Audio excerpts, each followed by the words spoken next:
Hello everybody, welcome to Everest Coaching Institute. Today we will discuss class 12th economics. Chapter name is Concepts of Macroeconomics. बेटे macroeconomics के concepts हम discuss करेंगे इस chapter में. तो if you like this video do like it and share it with your friends. चलो अब हम शुरू करते हैं वीडियो. तो ये जो चैप्टर है आपका कॉन्सेप्ट्स ऑफ मैक्रोइकोनॉमिक्स, इसके बीच में हम क्या सीखेंगे. पहली चीज़ तो ये आती है कि हम ये चैप्टर पढ़ रहे हैं तो क्यों पढ़ रहे हैं, what is the purpose of studying this chapter. First of all आपको पता होना चाहिए गुड्स क्या होते हैं. Then what are types of goods, कितनी तरह के गुड्स हमारे हैं. फिर कंजम्पशन एक्सपेंडिचर क्या होता है, इन्वेस्टमेंट क्या होती है, स्टॉक्स एंड फ्लो के बारे में हम करेंगे कि स्टॉक क्या है एंड फ्लो क्या है. Then there are different sectors of the economy, हमने वो पढ़ने हैं. Then inter sectoral flow in an economy, एक इकोनॉमी के बीच में जो डिफरेंट सेक्टर्स हैं उनके बीच में फ्लो कैसे चलता है. और सर्कुलर फ्लो ऑफ इनकम. ये सब चीज़ें हम इस चैप्टर में पूरा डिस्कस करेंगे. तो चलो शुरू. सो सबसे पहले मैंने आपको जैसे बोला कि हमें गुड्स पता होना चाहिए कि व्हाट आर गुड्स, गुड्स होते क्या हैं. तो गुड्स क्या होते हैं हमारे. Goods are basically the items which start provide utility and satisfy wants. हम लोग goods, जो चीज़ें हम खरीदते हैं, आप लोग वो कंज्यूमर हो, राइट. आप मार्केट से कोई चीज़ खरीदते हो, आप क्यों खरीदते हो. अगर आपको उसके लिए उसकी ज़रूरत है. For example you buy a pen, आप क्यों पेन खरीदते हो. बिकॉज बीइंग अ स्टूडेंट आपको आपके नोट्स बनाने, आपने अपना काम करना है, पढ़ना, यू हैव टू वर्क. तो वो जो आपने काम करना है, जो आपने प्रैक्टिस करनी है, रिटर्न में आपके पास होना चाहिए. सो उसके लिए आपको पेन चाहिए. पेन कुछ आपकी जो आपकी वांट्स है उनको सेटिस्फाई कर रहा है कि आपको काम किया हुआ मिल रहा है, आपको रिटर्न आपका दिख रहा है आपने कितना काम किया है. वो कुछ आपको यूटिलिटी प्रोवाइड करिए. So it is the item. Good एक आइटम है जो आपको यूटिलिटी प्रोवाइड करती है और आपकी वांट्स को सेटिस्फाई करती है, right. So good can be of any type, किसी टाइप की भी, किसी तरह की भी गुड हो सकती है. वो मैंने आपको एग्जांपल पेन की दी है. It can be a pen, it can be a table, it can be anything, it can be a fan, कुछ भी हो सकती है वो, ठीक है. और आगे मैंने कहा goods can be everything like farm products, toothbrush, school dress, और it can be raw material required to finish a product. कुछ भी हो सकता है. अभी मैंने आपको सिंपल हाउस होल्ड एग्जाम्पल्स दिए. नो फॉर एग्जाम्पल आपका एक बुटीक है, राइट. किसी का अगर कोई बुटीक होगा तो उसको क्या सामान चाहिए. उसके लिए फैब्रिक, वो भी गुड है. उसके लिए थ्रेड, वो भी गुड है. उसके लिए नीडल, वो भी गुड है. उसके लिए जो मशीन के ऊपर वो बनाएंगे, टेलरिंग मशीन जो होती है, वो भी एक गुड है. मतलब ये सारी चीज़ें गुड है जो उनको उसके ऊपर काम करना है. उनको इक्विपमेंट चाहिए, उनको चौक चाहिए, मार्कर चाहिए, उनको स्केल चाहिए, उनको मेजरिंग टेप चाहिए. Each and everything is a good, right. It can be good, किसी भी फॉर्म में गुड हो सकता है. वो आपको फिनिश, मतलब वो आपको रॉ मटेरियल भी हो सकता है और उसको बनाने के लिए चाहिए भी हो सकता है, ठीक है. It can be in any form. So next comes, अब आती है बारी हमारी क्लासिफिकेशन ऑफ गुड्स की, कि गुड्स किन चीज़ों पे हम क्लासिफाई कर सकते हैं. गुड्स को हम दो तरीके में क्लासिफाई करेंगे. एक आता है final goods and intermediate goods, और दूसरा आता है consumption goods and capital goods, right. So पहले हम डिस्कस करेंगे final goods and intermediate goods, के फाइनल गुड्स क्या होते हैं, इंटरमीडिएट गुड्स क्या होते हैं. Consumption goods and capital goods हम बाद में डिस्कस करेंगे. First of all comes final goods. Now what are the final goods. Final goods देखो, फाइनल गुड्स वो गुड्स होते हैं विच आर इधर यूज फॉर कंजम्पशन और फॉर इन्वेस्टमेंट पर्पस.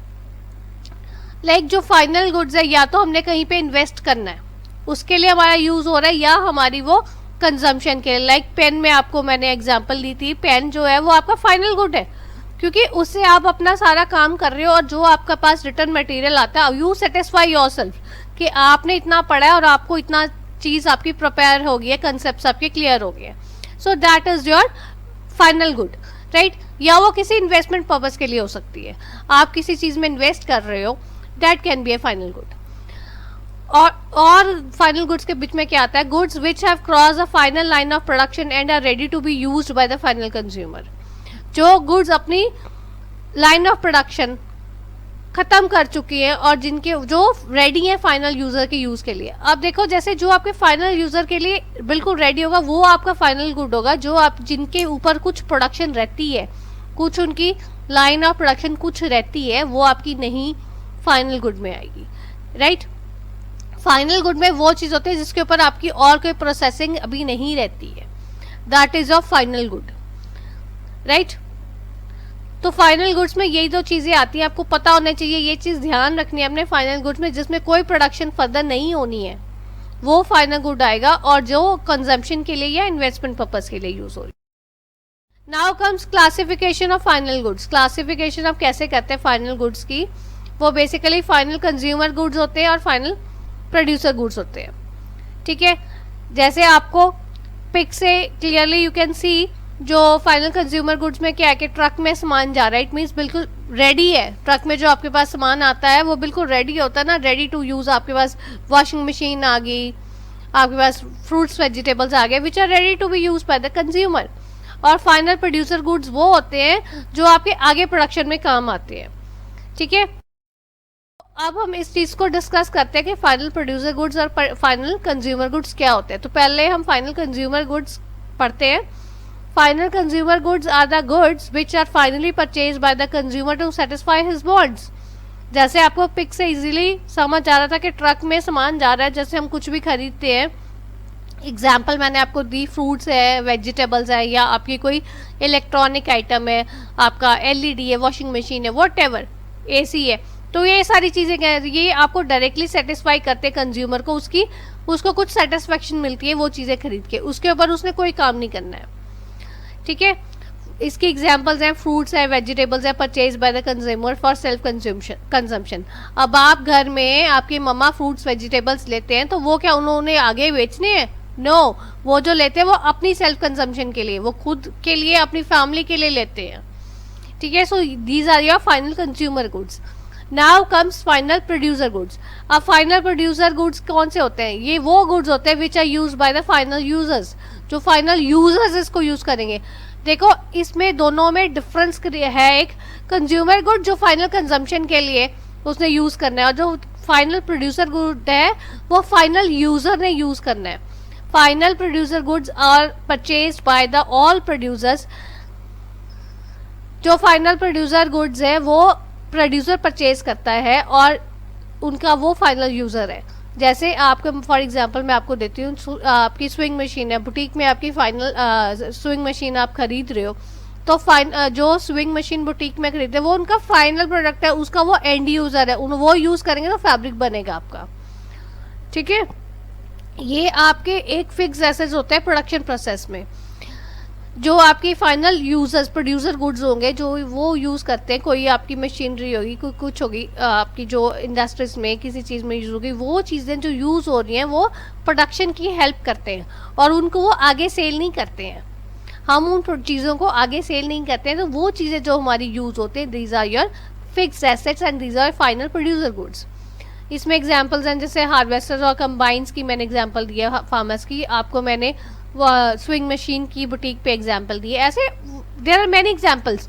आपकी इंडस्ट्रीज में आपकी जो प्लांट एंड मशीनरी आप यूज़ कर रहे हो, या आप एग्जाम्पल ले लो आपकी जो बिल्डिंग आप यूज़ कर रहे हो, for this your final producer good means इसके अगर आपका कोई कोचिंग सेंटर चल रहा है और आपने स्पेशल बिल्डिंग उसकी कुछ आपने बनाई है और वहाँ पे आप चला रहे हो, तो that is your final producer goods, क्योंकि उसके ऊपर आपने कुछ नहीं करना, उसका एंड यूजर उसको यूज कर रहा है, ठीक। Now comes expenditure on final goods. अब हमने बात करने की जो फाइनल गुड्स के ऊपर जो हम एक्सपेंडिचर करते हैं वो क्या है।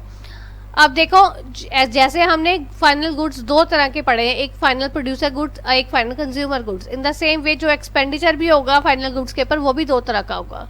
अब वो कौन सा होगा? जो कंज्यूमर करेगा वो कंजम्पशन एक्सपेंडिचर होगा, और जो प्रोड्यूसर करेगा उसको हम इन्वेस्टमेंट एक्सपेंडिचर बोलेंगे।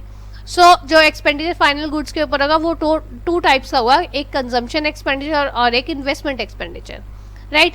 आप बात करते हैं पहले कंजम्पशन एक्सपेंडिचर की। कंजम्पशन एक्सपेंडिचर वो एक्सपेंडिचर होता है हाउस होल्ड्स का जो वो फाइनल कंज्यूमर गुड्स के ऊपर खर्चते हैं। जैसे आप घर में मैंने आपको एग्जांपल दी थी, पेन के ऊपर आप जो कर रहे हो वो फाइनल कंजम्पशन एक्सपेंडिचर है। फ्रूट्स के ऊपर, वेजिटेबल्स जो सेल्फ कंजम्पशन के लिए आप यूज कर रहे हो वो आपका जो है कंजम्पशन एक्सपेंडिचर होगा। ऐसे ही आपका इन्वेस्टमेंट एक्सपेंडिचर होता है। अब इन्वेस्टमेंट एक्सपेंडिचर क्या होता है? इन्वेस्टमेंट एक्सपेंडिचर जो आज प्रोड्यूसर फाइनल गुड्स खरीदते हैं उनके ऊपर जो खर्चा करेगा वो उसका इन्वेस्टमेंट एक्सपेंडिचर होगा। अब वो इन्वेस्टमेंट एक्सपेंडिचर क्यों होगा आप बोलोगे? वो बेसिकली जो आपका प्रोड्यूसर है उसने कोई फिक्स एसेट खरीदा, वो किस लिए खरीदा? उसने आगे बेचने के लिए तो नहीं खरीदा, उसने खरीदा कि उससे वो कुछ इनकम जनरेट करेगा। सो वो फिक्स एसेट के ऊपर वो कुछ इन्वेस्ट करता है, पैसा लगा रहा है so as to earn money in future. So वो उसके ऊपर जो खर्चा करेंगे that is your investment expenditure.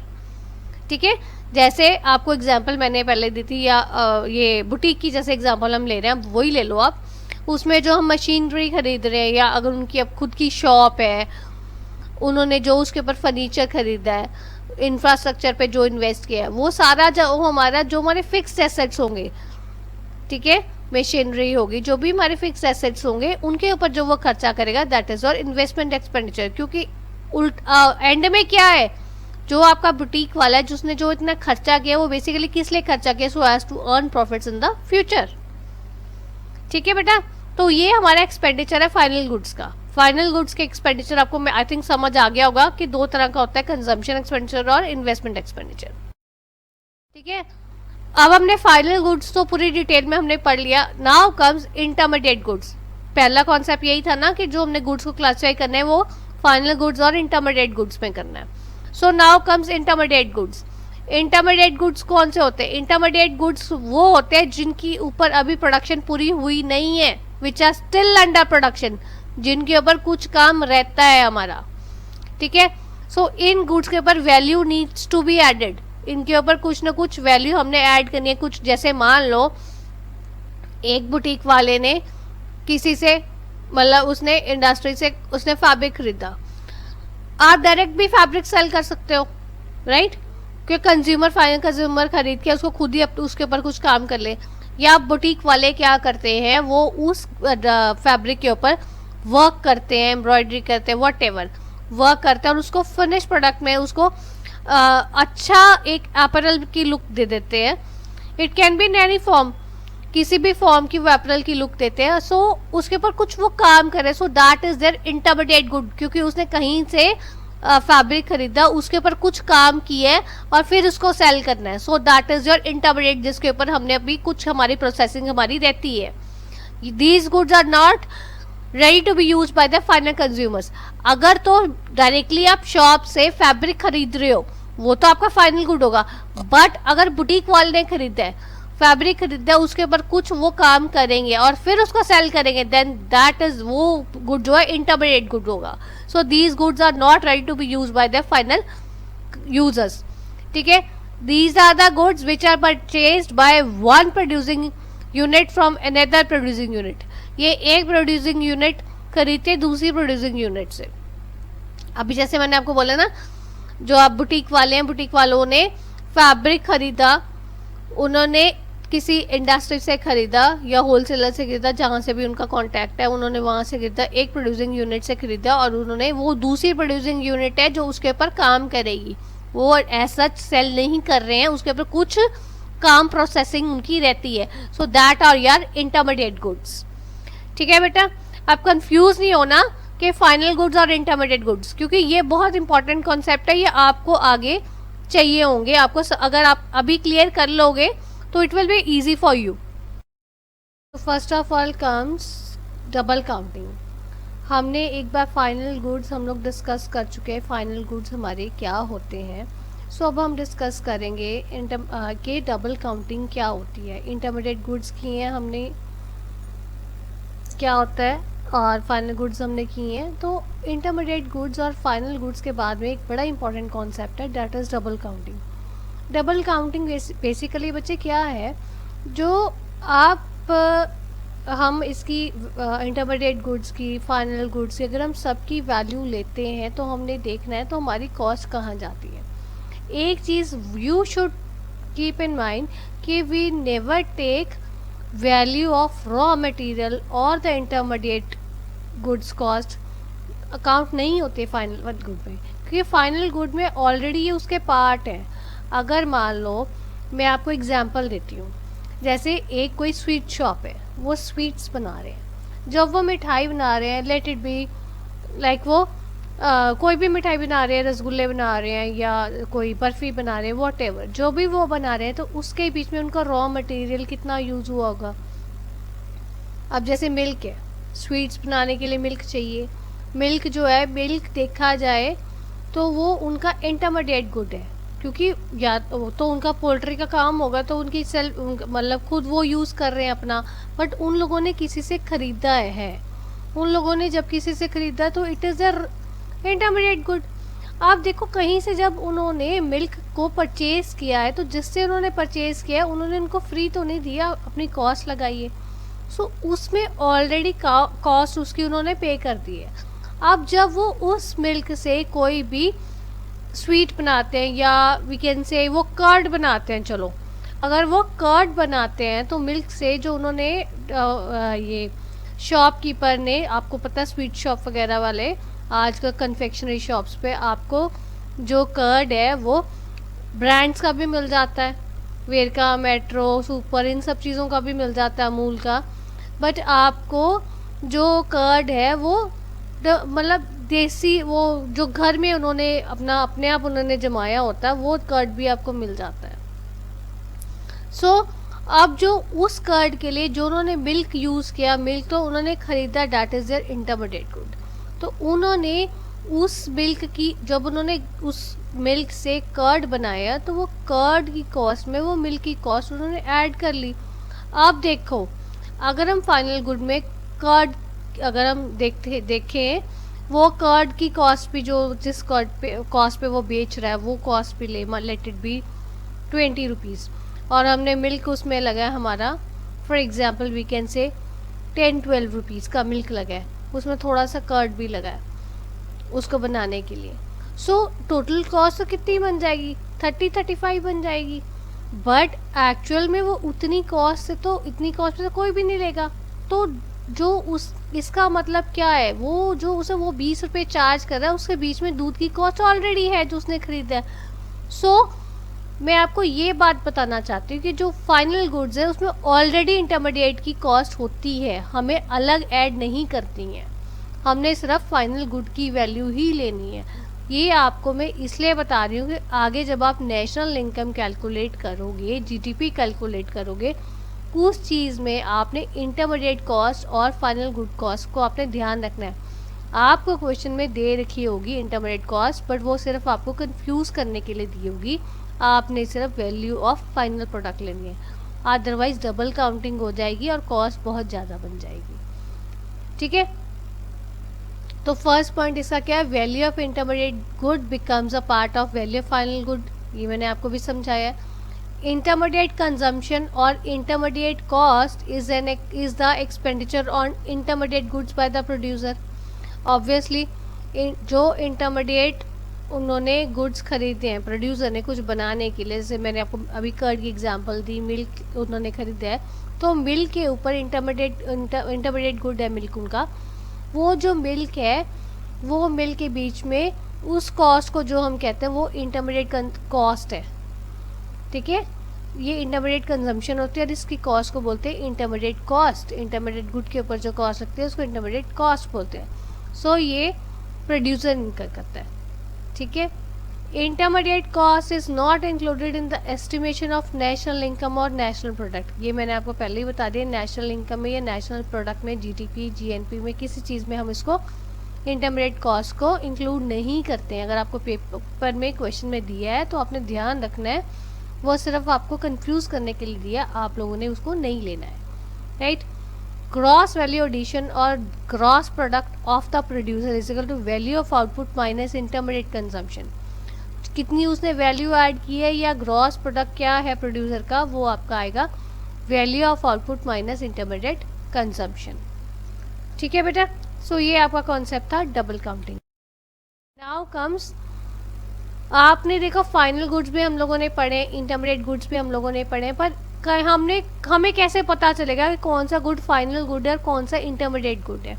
सो उस चीज़ को करने के लिए आपको कुछ चीज़ें ध्यान रखनी पड़ेंगी। सबसे पहली चीज़ जो आपको ध्यान रखनी है वो ये है कि उसका एंड यूज़ देखना है वो कैसा है। To determine whether a good is intermediate good or a final good depends upon the end use of the product. End use हमने प्रोडक्ट का देखना है उसका कैसा है, उसके ऊपर डिपेंड करेगा कि हमारा जो प्रोडक्ट है वो इंटरमीडिएट गुड है या फाइनल गुड है। ठीक है, ये आपको डिटेल में आगे मैं पॉइंट में समझा रही हूँ। If the good is used as a raw material to produce another good then it is treated as an intermediate good.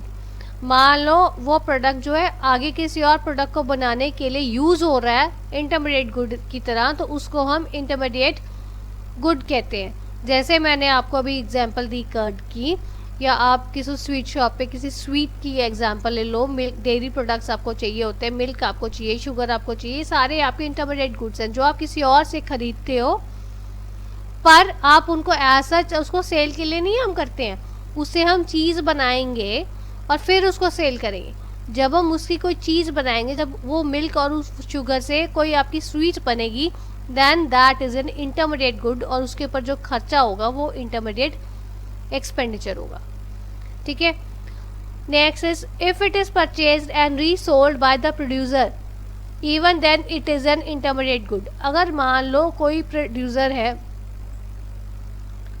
वो चीज़ को खरीद रहा है, कहीं से खरीद रहा है और उसको फिर वो बेच देता है, तब भी उसको इंटरमीडिएट गुड ही बोलेंगे।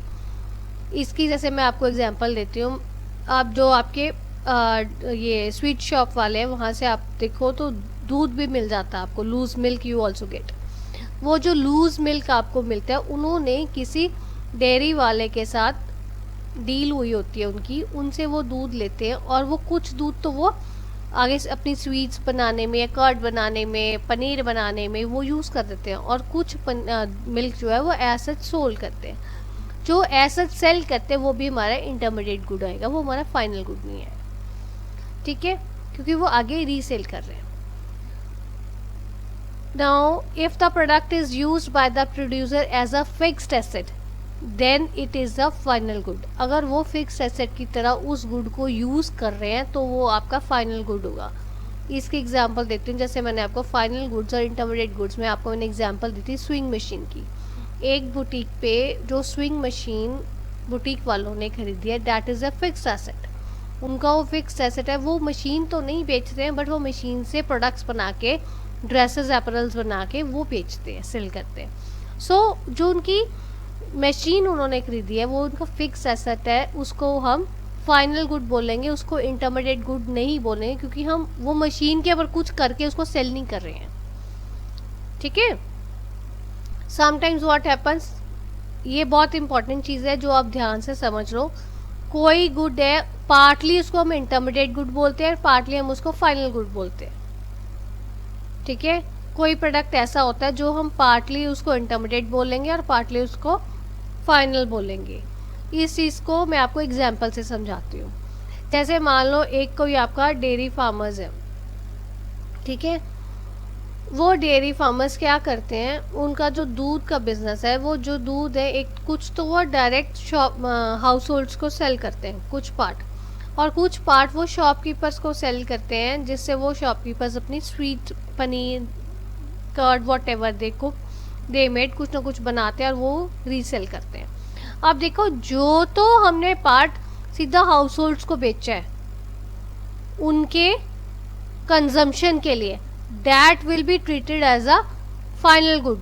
वो पोर्शन दूध का फाइनल गुड ट्रीट करोगे, और जो उसका पार्ट जो है उन्होंने शॉपकीपर को सेल किया है स्वीट्स बनाने के लिए, उसको हम कहेंगे इंटरमीडिएट गुड, क्योंकि उसके ऊपर फर्दर प्रोसेसिंग होगी, कुछ चीज़ बनेगी और फिर चीज़ बना के फिर वो सेल होगी।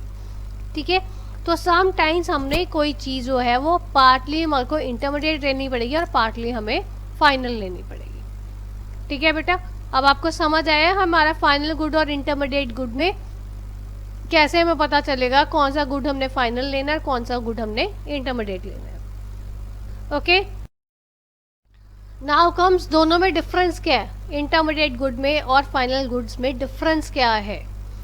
जो इंटरमीडिएट गुड्स हैं, these are the goods which are still in production process and are not ready to use by the end users. जो आपके इंटरमीडिएट गुड्स हैं वो रेडी टू यूज़ नहीं है, उनके ऊपर कुछ ना कुछ काम किया जा रहा है, काम जब पूरा हो जाएगा फिर वो एंड यूजर्स यूज़ कर सकते हैं। पर जो फाइनल गुड्स है उनकी प्रोडक्शन लाइन की बाउंड्री वो क्रॉस कर चुके हैं, वो उनके ऊपर जो होना था सब कुछ बंद हो चुका है, रेडी टू यूज़ वो प्रोडक्ट हमारा आ गया, एंड यूजर्स यूज़ कर सकते हैं, उसके बाद कोई प्रोडक्शन फर्दर नहीं होनी है। नेक्स्ट पॉइंट इज, जो इंटरमीडिएट गुड्स हैं these are use as a raw material in production process. Raw material की तरह यूज़ होता है प्रोडक्शन प्रोसेस में, क्योंकि इसके ऊपर आगे काम करना है हमने।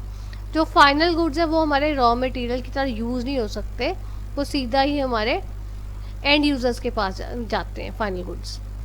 और जो हमारे इंटरमीडिएट गुड्स हैं उनको हम दोबारा मार्केट में सेल करते हैं ताकि हम प्रॉफिट अर्न कर सकें, ठीक है ना। और जो फाइनल गुड्स है एक बार आपका सेल होगा उसके बाद में दोबारा सेल नहीं होगा, वो सीधे फाइनल कंज्यूमर के पास जाता है, उनको दोबारा रीसेल करके हम प्रॉफिट्स नहीं अर्न करते हैं। इंटरमीडिएट गुड्स में value needs to be added in these goods. जो इंटरमीडिएट गुड्स हैं उनके ऊपर हमारे को वैल्यू ऐड करनी पड़ती है, और जो फाइनल गुड्स हैं उनके ऊपर हमारे को कोई वैल्यू ऐड नहीं करनी है। Expenditure on intermediate goods is known as intermediate cost और इंटरमीडिएट कंजम्पशन। ये मतलब सॉरी कंजम्पशन नहीं आएगा, इंटरमीडिएट एक्सपेंडिचर आएगा, ठीक है। ये बाय मिस्टेक इंटरमीडिएट कंजम्पशन लिखा गया है, यहाँ पे इंटरमीडिएट एक्सपेंडिचर आएगा। और जो एक्सपेंडिचर ऑन फाइनल गुड्स के जो होएगा उसको हम ट्रीट करते हैं फाइनल एक्सपेंडिचर। और जो आपके इंटरमीडिएट गुड्स हैं these are not included in the estimation of national income या नेशनल प्रोडक्ट, क्योंकि otherwise double counting problem arise हो जाएगी। और जो हमारे फाइनल गुड्स हैं उनकी कॉस्ट जो है वो आपका नेशनल इनकम का एक पार्ट होता है। बच्चे ये था इंटरमीडिएट गुड्स और फाइनल गुड्स में डिफरेंस। सम टाइम्स ये आपको पेपर में आ जाता है, ठीक है, इसे ध्यान से करना।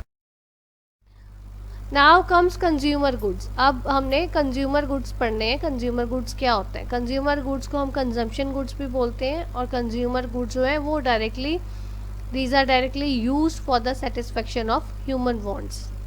ये ह्यूमन वांट्स की सेटिस्फेक्शन के लिए डायरेक्ट यूज होते हैं, इनको हम कंज्यूमर। अब now comes the types of consumer goods. Types of consumer goods जो हैं आपके वो durable goods, semi durable goods, non durable goods and non material goods and services. Now first of all comes durable goods. Durable goods या durable consumption goods एक ही चीज़ है।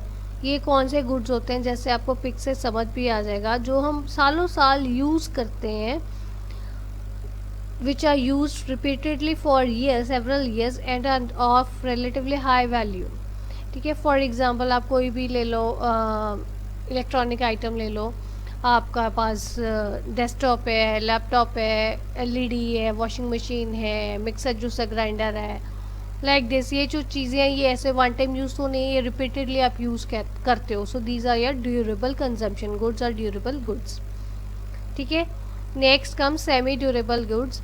ये आपको पिक से जैसे पता चल रहा है, जो बहुत ज़्यादा महंगी चीज़ें नहीं होती हैं, और इनकी जो semi durable goods are those goods which can be use for a period of 1 year और स्लाइटली मोर। ये ज़्यादा देर के लिए यूज़ नहीं होते। फॉर एग्जांपल जैसे इसमें गारमेंट्स की आपको पिक लगी हुई है, तो गारमेंट्स जो है आपके सालों साल तो नहीं चलते। ये तो नहीं है कि जो 10 साल पहले आपको कपड़े आते थे वो आप आज भी पहनते हो, नो। तो इनकी जो लाइफ ज़्यादा नहीं होती है। So these are semi durable goods. For example इसमें दे देते हो बहुत ज़्यादा वैल्यू की जो नहीं है, जैसे आपकी प्लास्टिक फर्नीचर है वो इतना महंगा नहीं है, आपके क्लोथ्स हो गए, आपकी जो क्रॉकरी बहुत ज़्यादा एक्सपेंसिव वाली नहीं है, या आपकी जिसकी लाइफ जो आप कह दो आप कप्स वगैरह यूज़ कर रहे हो, मतलब ये आपके उसके ग्लास के होते हैं, चीनी के होते हैं, ये अगर आप नीचे गिरे और ये टूट जाएंगे, या इनको वॉशिंग में ये टूट जाते हैं। सो इन चीज़ों की ज़्यादा लाइफ हमारी नहीं होती।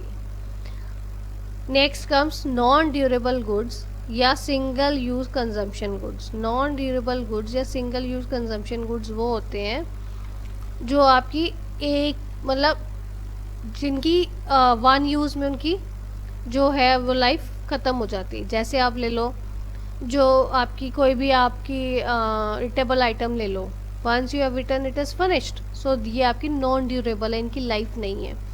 या आप कह दो, और एग्जांपल आप ले सकते हो, जैसे आप घर में आपकी मम्मा गैस पे खाना बनाती हैं, तो वो जो एलपीजी है, LPG one it is use, it is exhausted, it is finished. या आपका व्हीकल में आप फ्यूल डालते हो, अब जो आप लोग जैसे बच्चे व्हीकल चलाते हैं, स्कूटर चलाते हो, तो वो जो स्कूटर्स वगैरह व्हीकल्स आप चलाते हो, तो वो उनकी भी जो पेट्रोल है, पेट्रोल ऐसे तो नहीं है ना कि एक बार आप पेट्रोल डालते हो और वो सालों साल चलते हैं, नो, एक बार जितने का आपने डलवाया है तो उतना वो चलेगा, उसके बाद it is exhausted, so it is non durable item. Next comes, last comes non material goods, या हम इनको सर्विसेज भी बोलते हैं। ये जो नॉन मटेरियल गुड्स या सर्विसेज वो होती हैं जो आपके डायरेक्टली आपकी ह्यूमन वांट्स को सेटिस्फाई करते हैं। फॉर एग्जांपल इसमें कह दो आप, डॉक्टर की सर्विसेज होगी, लॉयर की सर्विसेज होगी, या आपके जो मेड सर्वेंट्स घर में होते हैं उनकी सर्विसेज होंगी, वो सारे आएंगे। ठीक है बेटे, तो ये हमारी types of consumer goods. Next comes consumer और कैपिटल है ना, तो कैपिटल गुड्स है। कैपिटल गुड्स क्या होते हैं, ये बेसिकली हमारे फिक्स एसेट्स होते हैं प्रोड्यूसर्स के। These goods are use for replacement of capital stock और addition to the capital stock. कई बार हमारी यूज़ करने से हमारी जो आपकी गुड्स हैं, फिर फिक्स्ड एसेट्स हैं, वो आपके वियर एंड टीयर या आपको ख़राब हो जाते हैं, वो ख़राब होने पे आपको रिप्लेस करने पड़ते हैं वो गुड्स, या आप अपने एग्जिस्टिंग फिक्स एसेट्स में कुछ आप एडिशन कर रहे हो, तो that comes in the purview of capital goods. So these ये जो कैपिटल गुड्स हैं ये आपके सालों साल यूज़ होते हैं। जैसे मैंने आपको एग्जांपल दी थी स्विंग मशीन की, बुटीक में स्विंग मशीन है बुटीक में, तो वो एक सिर्फ एक कपड़ा तो नहीं सिलेगी ना, वो इट्स मैनी क्लोथ्स, वो सालों साल चलती है। तो इनकी जो कॉस्ट है वो कंपैरेटिवली रिलेटिवली हाई होती है। एंड ये जो कैपिटल गुड्स हैं these involves depreciation with use, regular use, continuous use, उसमें कुछ ना कुछ वेयर एंड टियर होती है, तो उसकी डेप्रिसिएशन होती है। अब इसमें एक चीज़ समझने वाली है, capital goods, all capital goods are producer goods, but all producer goods are not capital goods. तो इस चीज़ में क्या है कि जो आपके कैपिटल गुड्स, जितने भी कैपिटल गुड्स हैं वो सारे आपके प्रोड्यूसर गुड्स होते हैं, पर जो जितने सारे आपके प्रोड्यूसर गुड्स हैं वो आपके कैपिटल गुड्स नहीं होते हैं। नाउ हाउ इट इज़, अब देखो, जैसे मान लो फॉर एग्जांपल हम लेते हैं वुड लिए हमने, जो फर्नीचर बनाने के काम आती है, ठीक है। तो ये जो वुड है ये एक प्रोड्यूसर गुड है, जो आपकी रॉ मटेरियल की तरह यूज़ हो सकती है, और ये आपकी फिक्स्ड एसेट की तरह भी यूज़ हो सकती है, जैसे प्लांट एंड मशीनरी में। ठीक है, वो आपके आ जाते हैं दोनों। प्लांट एंड मशीनरी के में अगर कोई ये चीज़ आ रही है तो वो आपकी फिक्स्ड एसेट में आ गई, और जो आपकी रॉ मटेरियल में जैसे वुड आ गया वो आपकी प्रोड्यूसर गुड होगी। अब जो कैपिटल गुड्स क्या होते हैं, कैपिटल गुड्स सिर्फ वो होते हैं, वो फिक्स एसेट्स होते हैं जो प्रोड्यूसर्स के होते हैं, right. So these are durable use producer goods. जो हमारे ड्यूरेबल यूज प्रोड्यूसर गुड्स होंगे सिर्फ वही होते हैं हमारे कैपिटल गुड्स। पर देखा जाए जो हमारे गुड्स, मैंने आपको एग्जांपल दी है वुड की, जो वुड है वो आपका रॉ मटेरियल की तरह यूज़ हो रहा है, बट वो सिंगल यूज़ है वो भी प्रोड्यूसर गुड, पर वो आपका सिंगल यूज़ कैसे, जैसे एक बार आपने एक वुड की, आपने एक टेबल बना लिया या एक चेयर बना लिया, once you have made it, it is exhausted, उसका फिर दोबारा कोई यूज़ नहीं है, एग्जॉस्ट हो जाता है उसको यूज़ करने के बाद में। या आपने बेड बना लिया, उसके बाद में वो वुड का काम ख़त्म हो गया, वो आपका फाइनल गुड बन गया। बट जो आपके कैपिटल गुड्स होंगे उसमें जैसे आपकी प्लांट एंड मशीनरी वो आपकी रिपीटेडली यूज़ होगी, और ये जो आपके प्रोड्यूसर गुड्स होंगे वो ड्यूरेबल जो होंगे वो आपके कैपिटल गुड्स होंगे। मींस जो आपके सिंगल यूज़ प्रोड्यूसर गुड्स होंगे वो आपके कैपिटल गुड्स नहीं होंगे। इसलिए सारे के सारे कैपिटल गुड्स हैं वो सारे प्रोड्यूसर गुड्स होते हैं, पर जो प्रोड्यूसर गुड्स सारे के सारे कैपिटल गुड्स नहीं होते हैं। ठीक है, क्लियर हो गया ये आपको? So now comes the difference between the two, consumption goods and capital goods. Consumption goods वो होते हैं जो डायरेक्टली सेटिस्फाई करते हैं आपकी ह्यूमन वांट्स को, और जो कैपिटल गुड्स हैं वो कोई सेटिस्फेक्शन ह्यूमन वांट्स को नहीं देते, क्योंकि इससे तो आगे वो फिक्स एसेट की तरह यूज़ होता है जो आपकी प्रोडक्शन प्रोसेस में हेल्प करते हैं। कंजम्पशन गुड्स जो हैं वो goods are consumed by the households, और कैपिटल गुड्स जो हैं वो आपके प्रोड्यूसर्स यूज़ करते हैं for further production. Consumption goods के एक्सपेंडिचर को हम कंजम्पशन एक्सपेंडिचर बोलते हैं, और इन्वेस्टमेंट गुड्स के कैपिटल गुड्स के एक्सपेंडिचर को हम इन्वेस्टमेंट एक्सपेंडिचर बोलते हैं। और more production of consumption consumer goods leads to higher level of the welfare of the people. जितने आप कंज्यूमर्स को ज़्यादा गुड्स दोगे उतनी उनकी वेलफेयर ज़्यादा होगी, ठीक है। और जितनी आप कैपिटल गुड्स को बनाओगे ज़्यादा, उतनी आपकी प्रोडक्शन कैपेसिटी इकोनॉमी में बढ़ेगी। सो इसका मतलब कैपिटल गुड्स के ज़्यादा होने से आपकी बेसिकली जीडीपी बढ़ती है, जो आपकी बैकबोन है इकोनॉमी की। अगर जीडीपी हाई होगी it means the company is growing, prospering. और जो कैपिटल गुड्स में अगर आपकी ज़्यादा प्रोडक्शन होगी, it improves the quality of life of people, क्योंकि लोग जो है वो इकोनॉमिकल रेट्स पे, अफोर्डेबल रेट्स पे हर चीज़ को अफोर्ड कर सकते हैं, ले सकते हैं, ठीक है। So now comes consumption expenditure. Consumption expenditure जो होता है वो हमारा बेसिकली एक इकोनॉमी का पूरा इकट्ठा को बोलते हैं कंजम्पशन एक्सपेंडिचर। और जो एक्सपेंडिचर इसके बीच में इंक्लूड होता है, हाउस होल्ड्स का लेते हैं, गवर्नमेंट का लेते हैं, नॉन प्रॉफिट प्राइवेट इंस्टीट्यूशंस का लेते हैं, राइट। एग्रीगेट कंजम्पशन एक्सपेंडिचर को अगर हम निकालना चाहें, इसका फॉर्मूला जो है वो है, it is consumption expenditure by households का plus consumption expenditure by government का और plus consumption expenditure by non profit private institutions. Comes concept of investment. Now what is investment? Investment क्या होता है? इन्वेस्टमेंट बेसिकली क्या होता है? It is increase in the stock of capital. जो हमारी कैपिटल की स्टॉक है उसमें जो इंक्रीज होता है उसको हम कहते हैं इन्वेस्टमेंट। ये बेसिकली आपकी बेटा जो हमारी फिक्स्ड एसेट्स की, कैपिटल गुड्स की, जो हमारे पास पूरा स्टॉक है उसमें कितना हमें आ रहा है, इंक्रीज हो रहा है, उसको हम कहते हैं इन्वेस्टमेंट, ठीक है। So changes in the stock of capital is known as capital formation. जो भी हमारी एग्जिस्टिंग कैपिटल है और जो उसमें चेंजेस हो रहे हैं, जैसे जैसे चेंजेस हो रहे हैं, इंक्रीज हो रहा है, हम सामान ज़्यादा खरीदते हैं, कैपिटल गुड्स हम खरीदते हैं, तो उन चेंजेस में जो हमारी कैपिटल की स्टॉक में जो चेंज आ रहा है उसको हम कैपिटल फॉर्मेशन कहते हैं, राइट। समटाइम्स आपको क्वेश्चन आ सकता है कि कैपिटल फॉर्मेशन क्या होता है या इन्वेस्टमेंट क्या है। तो इन्वेस्टमेंट में आपको प्रॉपर लिखना पड़ेगा, जो भी इंक्रीज होता है स्टॉक की कैपिटल स्टॉक में, उसका हम बोलते हैं इन्वेस्टमेंट। और जो चेंजेस हमारे स्टॉक ऑफ कैपिटल में जो आ रहे हैं उसको हम बोलते हैं capital formation, right. So investment refers to total production of capital goods in an economy during an accounting year. Macro economics एक बड़ा कॉन्सेप्ट है। आपने जैसे माइक्रो इकोनॉमिक्स पढ़ा है, माइक्रो इकोनॉमिक्स छोटा कॉन्सेप्ट है, मैक्रो इकोनॉमिक्स बड़ा कॉन्सेप्ट है। तो माइक्रो में हम एक प्रोड्यूसिंग यूनिट की, इंडस्ट्री की, हाउस होल्ड की ऐसे बात करते हैं, और मैक्रो इकोनॉमिक्स में हम पूरी इकोनॉमी की बात करते हैं। तो जब हम पूरी इकोनॉमी की बात करते हैं तो इन्वेस्टमेंट में जो होगा, पूरी इकोनॉमी में कितनी कैपिटल गुड्स की हमारी प्रोडक्शन हुई है, कितनी हमने इन्वेस्टमेंट उसमें की है, उसको हम कहेंगे पूरे एक साल में, एक अकाउंटिंग ईयर में, राइट। सो इन्वेस्टमेंट को आप डिनोट करते हो कैपिटल आई से, ठीक है। And investment is equal to delta K. Now where I is investment, I हम इन्वेस्टमेंट, मैंने आपको इससे बताया है। के इज़ अ कैपिटल स्टॉक, पहले हमें के पता होना चाहिए कैपिटल स्टॉक। मैंने आपको सीधा बोला इन्वेस्टमेंट का रिलेशन ही कैपिटल स्टॉक के साथ है। तो आई स्टैंड्स फॉर इन्वेस्टमेंट एंड के स्टैंड्स फॉर कैपिटल स्टॉक। अब बात आती है, हमारा फॉर्मूला है I is equal to delta के।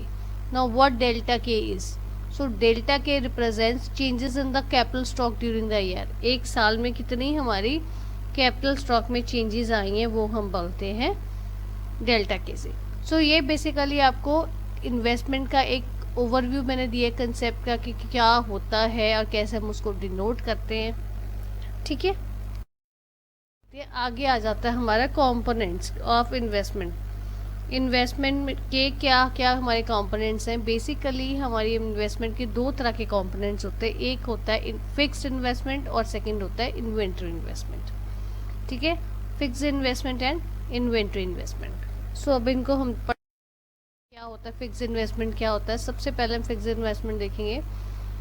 फिक्स इन्वेस्टमेंट जो होता है वो होता है it is increase in the stock of fixed assets of the producers during the year. आपको पता है ना, जो जो प्रोड्यूसर्स है उनका जो हमारा जो कोई प्रोडक्शन यूनिट चलाते हैं, जो प्रोड्यूस करते हैं कोई ना कोई चीज़, उनके फिक्स एसेट्स में जो इंक्रीज हो रहे हैं उनके स्टॉक में, उसको हम बोलते हैं फिक्स इन्वेस्टमेंट। ठीक है, मान लो फॉर एग्जांपल पिछले साल एक ए यूनिट के पास, फॉर एग्जांपल मैं आपको एग्जांपल दे रही हूँ अपने, जैसे 6 मशीन्स थी, तो उन लोगों को रिक्वायरमेंट ज़्यादा लगी कि अब हमारे को प्रोडक्शन कैपेसिटी बढ़ानी चाहिए, या हमारे को हमारी रिक्वायरमेंट्स डिमांड हम सब पूरी मीट नहीं कर पा रहे हैं। तो इस केस में उन लोगों ने क्या किया, उनके पास उन्होंने 2 मशीन्स और ख़रीदी। अब पहले उनके पास 6 थी, अब उनके पास 2 और हो गई हैं। तो वो जो उन्होंने 2 और मशीन्स खरीदी हैं, तो वो बेसिकली उनकी स्टॉक है, वो कैपिटल स्टॉक में उन्होंने इंक्रीज किया है। तो टोटल मशीन्स कितनी होगी, 8 मशीन्स होगी। तो फिक्स इन्वेस्टमेंट जो उस साल, इस साल मतलब मैंने आपको बैक ईयर की एग्जांपल दी ना, कि बैक ईयर लास्ट ईयर में 6 मशीन्स थी, सो इस साल उनके पास 2 मशीन्स खरीदी। सो फिक्स इन्वेस्टमेंट प्रोड्यूसर ने इस साल कितनी की होगी, आप बताओ, 6 की हैं, 2 की हैं या 8 की हैं।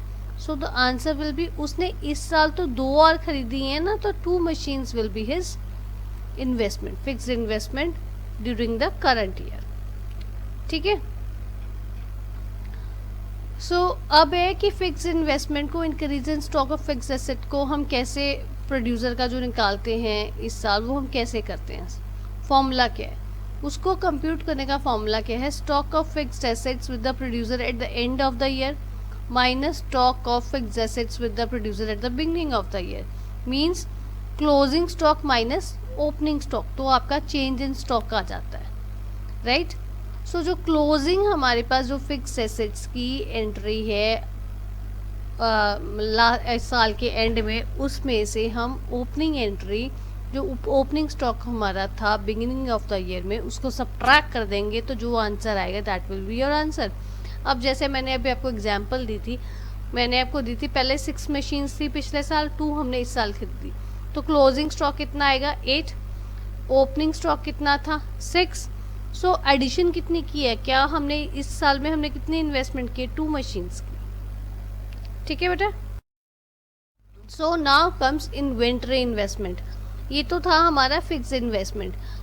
फिक्स इन्वेस्टमेंट में बेसिकली हमने जो निकाला है वो क्यों निकाला है, उससे हमारे को क्या फ़ायदा होता है, उससे हमारी प्रोडक्शन कैपेसिटी का पता चलता है। हमारे हम उसको अगर हम फिक्स इन्वेस्टमेंट करते हैं तो हमारी हम प्रोडक्शन कैपेसिटी इंक्रीज़ करते हैं, जैसे मैंने आपको एग्जांपल में बताया था। ठीक है, अब बारी आती है इन्वेंट्री इन्वेस्टमेंट। इन्वेंट्री इन्वेस्टमेंट क्या होता है, इन्वेंट्री इन्वेस्टमेंट जो है, इन्वेंट्री का मतलब क्या है, स्टॉक। सो इन्वेंट्री इन्वेस्टमेंट वो बेसिकली किसके ऊपर इन्वेंट्री पहले हम डिस्कस करते हैं। इन्वेंट्री क्या होती है, inventory stock of finish goods, semi finish goods और raw materials is called inventory stock. जो आपके पास फिनिश गुड्स होंगे, आपके पास सेमी फिनिश गुड्स होंगे, या आपके पास रॉ मटेरियल होंगे, उन तीनों को ऐड करके जो आंसर आएगा that will be your inventory stock. So change in inventory stock during a year is called inventory investment. उसमें जो चेंजेस होंगी हमारी इन्वेंट्री स्टॉक में एक साल में, उसको हम बोलते हैं इन्वेंट्री इन्वेस्टमेंट। जैसे आपने अभी हमने फिक्स इन्वेस्टमेंट निकाली है, मैंने आपको फॉर्मूला बताया था, इन द सेम वे हम इन्वेंट्री इन्वेस्टमेंट का भी इन्वेंट्री क्या उसमें चेंज हुई है इन्वेंट्री स्टॉक में एक साल में, वैसे हम इसको कंप्यूट करेंगे। So changes in inventory stock during a year is equal to inventory stock at the end of the year minus inventory stock at the beginning of year. मतलब इसको अगर हम सिंपल लैंग्वेज में बोलेंगे तो हम बोलेंगे closing stock minus opening stock. तो ये आती है हमारी इन्वेंट्री इन्वेस्टमेंट। इससे हमारे को चेंजेस इन इन्वेंट्री स्टॉक पता चलता है। अब आप मुझे बोलोगे कि मैम हम इन्वेंट्री इन्वेस्टमेंट की क्या इंपॉर्टेंस है, हम क्यों करते हैं। जैसे मैंने अभी आपको बताया फिक्स इन्वेस्टमेंट से हमारे को क्या पता चलता है कि उसकी प्रोडक्शन कैपेसिटी हमें एक एंटरप्राइज एक बिजनेस यूनिट की, प्रोड्यूसिंग यूनिट की अगर हम बढ़ाते हैं तो हमें वो पता चलता है कि हम उसकी प्रोडक्शन कैपेसिटी बढ़ा रहे हैं। So in the same way inventory investment में क्या होता है कि इन्वेंट्री इन्वेस्टमेंट से हमारे को ये पता चलता है, ये हम शो करते हैं, ये डिपेक्ट होता है, उससे पता चलेगा कि आपकी जो सप्लाई, आप जो भी आप सप्लाई कर रहे हो प्रोडक्ट्स रिलेटेड, भी नेम XYZ कुछ भी हो सकता है, जो आपका प्रोडक्ट है उसकी अनइंटरप्टेड सप्लाई होगी प्रोड्यूसर्स को जिनको आप दोगे, ठीक है ना, तभी आप उसको इन्वेस्टमेंट उसकी आप ज़्यादा करोगे इन्वेंट्री की, ठीक है। सो ये था आपका इन्वेंट्री इन्वेस्ट। अभी हम डिस्कस करेंगे gross investment and net investment. हम के इन्वेस्टमेंट में हमने टाइप्स की थी इन्वेस्टमेंट की, जिसमें हमने फिक्स इन्वेस्टमेंट्स और इन्वेंट्री इन्वेस्टमेंट की है। तो अब है कि ग्रॉस इन्वेस्टमेंट और नेट इन्वेस्टमेंट क्या चीज़ है, इन दोनों में क्या डिफरेंस है, क्या होता है। तो पहले हम ग्रॉस इन्वेस्टमेंट देखते हैं। ग्रॉस इन्वेस्टमेंट बेसिकली टोटल, मतलब एक इकोनॉमी में, किसी भी एक इकोनॉमी में पूरे साल में एक फाइनेंशियल ईयर में कितने कैपिटल गुड्स की प्रोडक्शन हुई है, उसको हम कहते हैं ग्रॉस इन्वेस्टमेंट, ठीक है। कितनी हमारी कैपिटल गुड्स जो होते हैं वो प्रोड्यूसर्स के फिक्स्ड एसेट्स होते हैं, उन वो हमारी कितनी हमारी यूज़ हुई है, कितनी प्रोडक्शन हुई है एक साल में, उसको हम बोलते हैं ग्रॉस इन्वेस्टमेंट, ठीक है। जो कैपिटल गुड्स जो होते हैं, अब उसके बीच में एक तो देखो होता है, हमने कोई, मान लो हमने कोई मशीनरी इंडस्ट्री में इन मशीनरी है, वो मशीनरी ख़राब हो गई है, तो हम उसकी रिप्लेसमेंट करें, उसकी जगह नई मशीनरी लाए हैं, वो भी आ जाएगी उसमें। और अगर हमने मान लो हमारे पास, जैसे मैंने आपको भी एग्जांपल दी थी पहले कि हमारे पास पहले 6 मशीन्स थी, तो हमने 2 मशीन्स और खरीद, पिछले साल 6 मशीन्स थी, दिस ईयर हमने 2 मशीन्स और खरीदी, तो इस साल हमने कुछ मशीन्स और खरीदी, कुछ एडिशन हमने की, तो वो भी हमारा कैपिटल स्टॉक में, जो हम एडिशंस करेंगे वो भी आएगा, और अगर हम रिप्लेसमेंट करेंगे वो भी हमारा आएगा, ठीक है। कैपिटल गुड्स में ये दोनों चीज़ें आएंगी। अब बच्चे ये तो बात थी हमारी कैपिटल गुड्स की, और मैंने आपको ग्रॉस इन्वेस्टमेंट बताया टोटल साल में जितनी हमारी प्रोडक्शन होती है कैपिटल गुड्स की। नाउ द थिंग कम्स कि ग्रॉस इन्वेस्टमेंट और नेट इन्वेस्टमेंट में फ़र्क क्या हुआ फिर। इसमें ज़्यादा फ़र्क नहीं है, सिर्फ इतना फ़र्क है, ग्रॉस इन्वेस्टमेंट एक ब्रॉडर टर्म है और नेट इन्वेस्टमेंट एक छोटी टर्म है। जो आपकी ग्रॉस इन्वेस्टमेंट होती है, आप देखो जो आपकी कैपिटल गुड्स हैं या कोई भी आपकी फिक्स एसेट्स हैं, टाइम के साथ कुछ वेयर एंड टीयर के कारण, या कुछ आपके डैमेजेस के कारण, या कुछ आपकी पता है कि आउटडेट हो गई है, मतलब चेंज इन टेक्नोलॉजी, उसके कारण आपकी जो फिक्स एसेट्स है उसकी वैल्यू में कुछ कम होता है। आप देखो आपके पास 2 व्हीलर व्हीकल है या कार है, if you want to sell it, जितने में आपने खरीदी थी आपकी उतने में बिकेगी नहीं, वो कुछ पैसा उसमें कम हो जाएगा। वो क्यों? क्योंकि टाइम के साथ साथ एक तो टेक्नोलॉजी इम्प्रूव हो जाती है, कुछ आप जब उसको यूज़ करोगे उसमें कुछ ना कुछ डिफेक्ट्स आ जाते हैं, या पड़ी चीज़ को भी वो चेंजेस हो जाते हैं, उसमें कुछ ना कुछ कीमत कम हो जाती है, सो उसको हम बोलते हैं डेप्रिसिएशन। तो जो ग्रॉस इन्वेस्टमेंट है, ग्रॉस इन्वेस्टमेंट एक बड़ी टर्म है नेट इन्वेस्टमेंट से। किस रिगार्ड में वो बड़ी है? जो नेट इन्वेस्टमेंट है उसके बीच में हमारी डेप्रिसिएशन जो है वो उसमें इंक्लूडेड होती है, मतलब माइनस करके होती है। So gross investment is equal to net investment plus depreciation.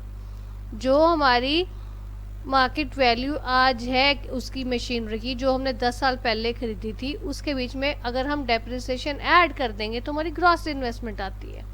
सो ऐसे ही अगर हम gross investment is equal to net investment plus depreciation है। अगर आपको नेट इन्वेस्टमेंट कोई निकालने को बोल दे तो नेट इन्वेस्टमेंट कैसे निकालोगे? Net investment is equal to gross investment minus depreciation, ठीक है। तो ये है आपका कॉन्सेप्ट ग्रॉस इन्वेस्टमेंट और नेट इन्वेस्टमेंट का। इसके बीच में मेन चीज़ हमारी आती है डेप्रिसिएशन की। तो ये डेप्रिसिएशन अब क्यों होती है ये मैंने आपको बताया अभी डिटेल में हम डेप्रिसिएशन आगे डिस्कस करते हैं। नाउ कम्स कि आपने जब ग्रॉस इन्वेस्टमेंट और नेट इन्वेस्टमेंट हमने ये कॉन्सेप्ट पढ़ा है, तो ये दो हमने टर्म्स पढ़ी हैं, तो इन दोनों टर्म्स का डिफरेंस भी है। तो किस मैटर में डिफरेंस है वो हम देखते हैं। Gross investment includes an expenditure done by producers on the purchase of new assets and replacement of existing assets during the year. जो हमने खर्चा किया है एसेट खरीदने के लिए या किसी एसेट को रिप्लेस करने के लिए, तो उसको हम कहते हैं क्रॉस इन्वेस्टमेंट। और जो नेट इन्वेस्टमेंट है, वो नेट इन्वेस्टमेंट उस साल की होती है, वो बेसिकली जो उस साल की थी वो एडिशन के लिए होते हैं, जो उसने प्रोड्यूसर ने खर्चा किया है on the purchase of new assets only. जो ग्रॉस इन्वेस्टमेंट है उसमें हमारी पुराने भी आएंगे, पुराने को अगर हमने रिप्लेस किया वो उसके भी आएंगे। और जो नेट इन्वेस्टमेंट है उसमें हमारी न्यू कैपिटल गुड्स जो प्रोड्यूसर ने परचेज किए सिर्फ वही आएंगे। ठीक है, सेकेंड पॉइंट आपका आ जाएगा और बेसिस ऑफ डिफरेंस होगा। ग्रॉस इन्वेस्टमेंट में डेप्रिसिएशन इंक्लूड होती है क्योंकि वो ब्रॉडर टर्म है, और नेट इन्वेस्टमेंट में डेप्रिसिएशन इंक्लूड नहीं होती है। ठीक है, और जो आपकी ग्रॉस इन्वेस्टमेंट है, it does not show net addition to existing capital stock. जो आपकी मतलब एग्जिस्टिंग कैपिटल स्टॉक में जो न्यू नेट एडिशन हुई है वो ग्रॉस इन्वेस्टमेंट शो नहीं करती है, बट जो नेट इन्वेस्टमेंट है वो एडिशन एग्जिस्टिंग कैपिटल स्टॉक में एडिशंस को शो करती है, मीन जो हमने न्यू परचेज किया है। ठीक है, समटाइम्स बेटे इस टाइप का क्वेश्चन आपको पेपर में आ जाता है, तो इसको आप ऐसे अटेम्प्ट करो। नाउ कम्स, जैसे मैंने आपको पहले बोला था कि हम डेप्रिसिएशन को डिटेल में आगे डिस्कस करते हैं। देखो, पहले तो डेप्रिसिएशन का एक और नाम भी है जिसको हम बोलते हैं कंजम्पशन ऑफ फिक्स्ड कैपिटल। अगर आपको डेप्रिसिएशन क्वेश्चन में आता है या कंजम्पशन ऑफ फिक्स्ड कैपिटल आता है, तो आप लोगों ने कंफ्यूज नहीं होना है, वो एक ही चीज़ है। ठीक है, there is nothing change in it, एक ही चीज़ है। कंजम्पशन ऑफ फिक्स्ड कैपिटल को ही हम डेप्रिसिएशन बोलते हैं। सो depreciation is the loss in the value of fixed assets in use. अगर जब हम कोई भी फिक्स एसेट को हम रेगुलर यूज़ करेंगे, तो यूज़ करने से हमारी चीज़ ख़राब होती है, कोई ना कोई चीज़ उसमें कुछ ना कुछ दिक्कत आ जाती है, तो जो उसकी वैल्यू में थोड़ी कटौती हो जाती है, कम हो जाती है कीमत उसकी। क्यों हो जाती है? वो एक नॉर्मल वेयर एंड टेयर के कारण हो जाती है, एक्सपेक्टेड ऑब्सोलेसेंस के कारण हो जाती है, या एक्सीडेंटल डैमेजेस के कारण हो जाती है।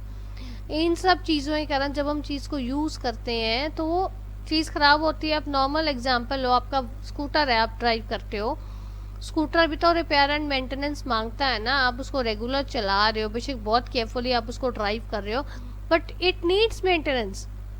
उसको थोड़ी देर बाद में अगर आप उसको मार्केट में सेल करने जाओगे तो उसकी जो वैल्यू है वो कम ही होगी, क्योंकि उसकी एफिशिएंसी उतनी नहीं रहती जितनी ब्रांड न्यू की होती है। आप उसके पास जो ऑटो रिपेयर वाला जो स्कूटर्स को रिपेयर करता मैकेनिक के पास आप जाओगे, वो मैकेनिक उसको ठीक करेगा, तो you have to spend some money on it for its regular maintenance, ताकि उसकी वही एफिशिएंसी रहे, वो वैसे स्मूथली चले। ठीक है, so the fixed assets needs to be change और replace from time to time due to the depreciation.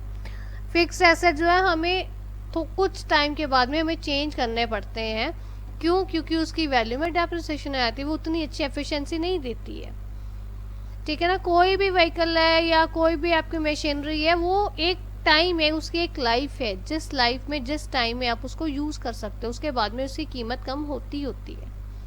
ठीक है, तो इस चीज़ को रिप्लेस करने के लिए या उसकी एक व्हीकल कह रही हूँ, एक फिक्स एसेट की मेंटेनेंस के लिए जो प्रोड्यूसर्स हैं वो क्या करते हैं, they create the depreciation reserve fund. वो एक डेप्रिसिएशन रिजर्व फंड बनाते हैं ताकि वो एसेट को आराम से रिप्लेस कर सकें, उनको एकदम से इतने अमाउंट की खर्चा ना आए। सो डेप्रिसिएशन रिजर्व फंड जो आपकी जितने भी इंडस्ट्रियलिस्ट, जितने भी बड़े बड़े बिजनेसमैन जो आपके ट्रेडर्स हैं मैन्युफैक्चरिंग प्रोसेस में मशीनरीज को यूज़ करते हैं, तो वो अपना डेप्रिसिएशन रिजर्व फंड बनाते हैं ताकि उनको जब उन्होंने अपनी मशीनरी को रिप्लेस करनी है या फिक्स एसेट को रिप्लेस करना है तो उनको कोई परेशानी ना हो, उनके पास उसमें फंड में पहले उन्होंने जुगाड़ पूरा किया हो। ठीक है बेटा, तो ये हमारा depreciation. So now comes stock and flow. Stock and flow एक ऐसा कॉन्सेप्ट है जिसमें आपको पता होना चाहिए कि स्टॉक में और फ्लो में क्या डिफरेंस है।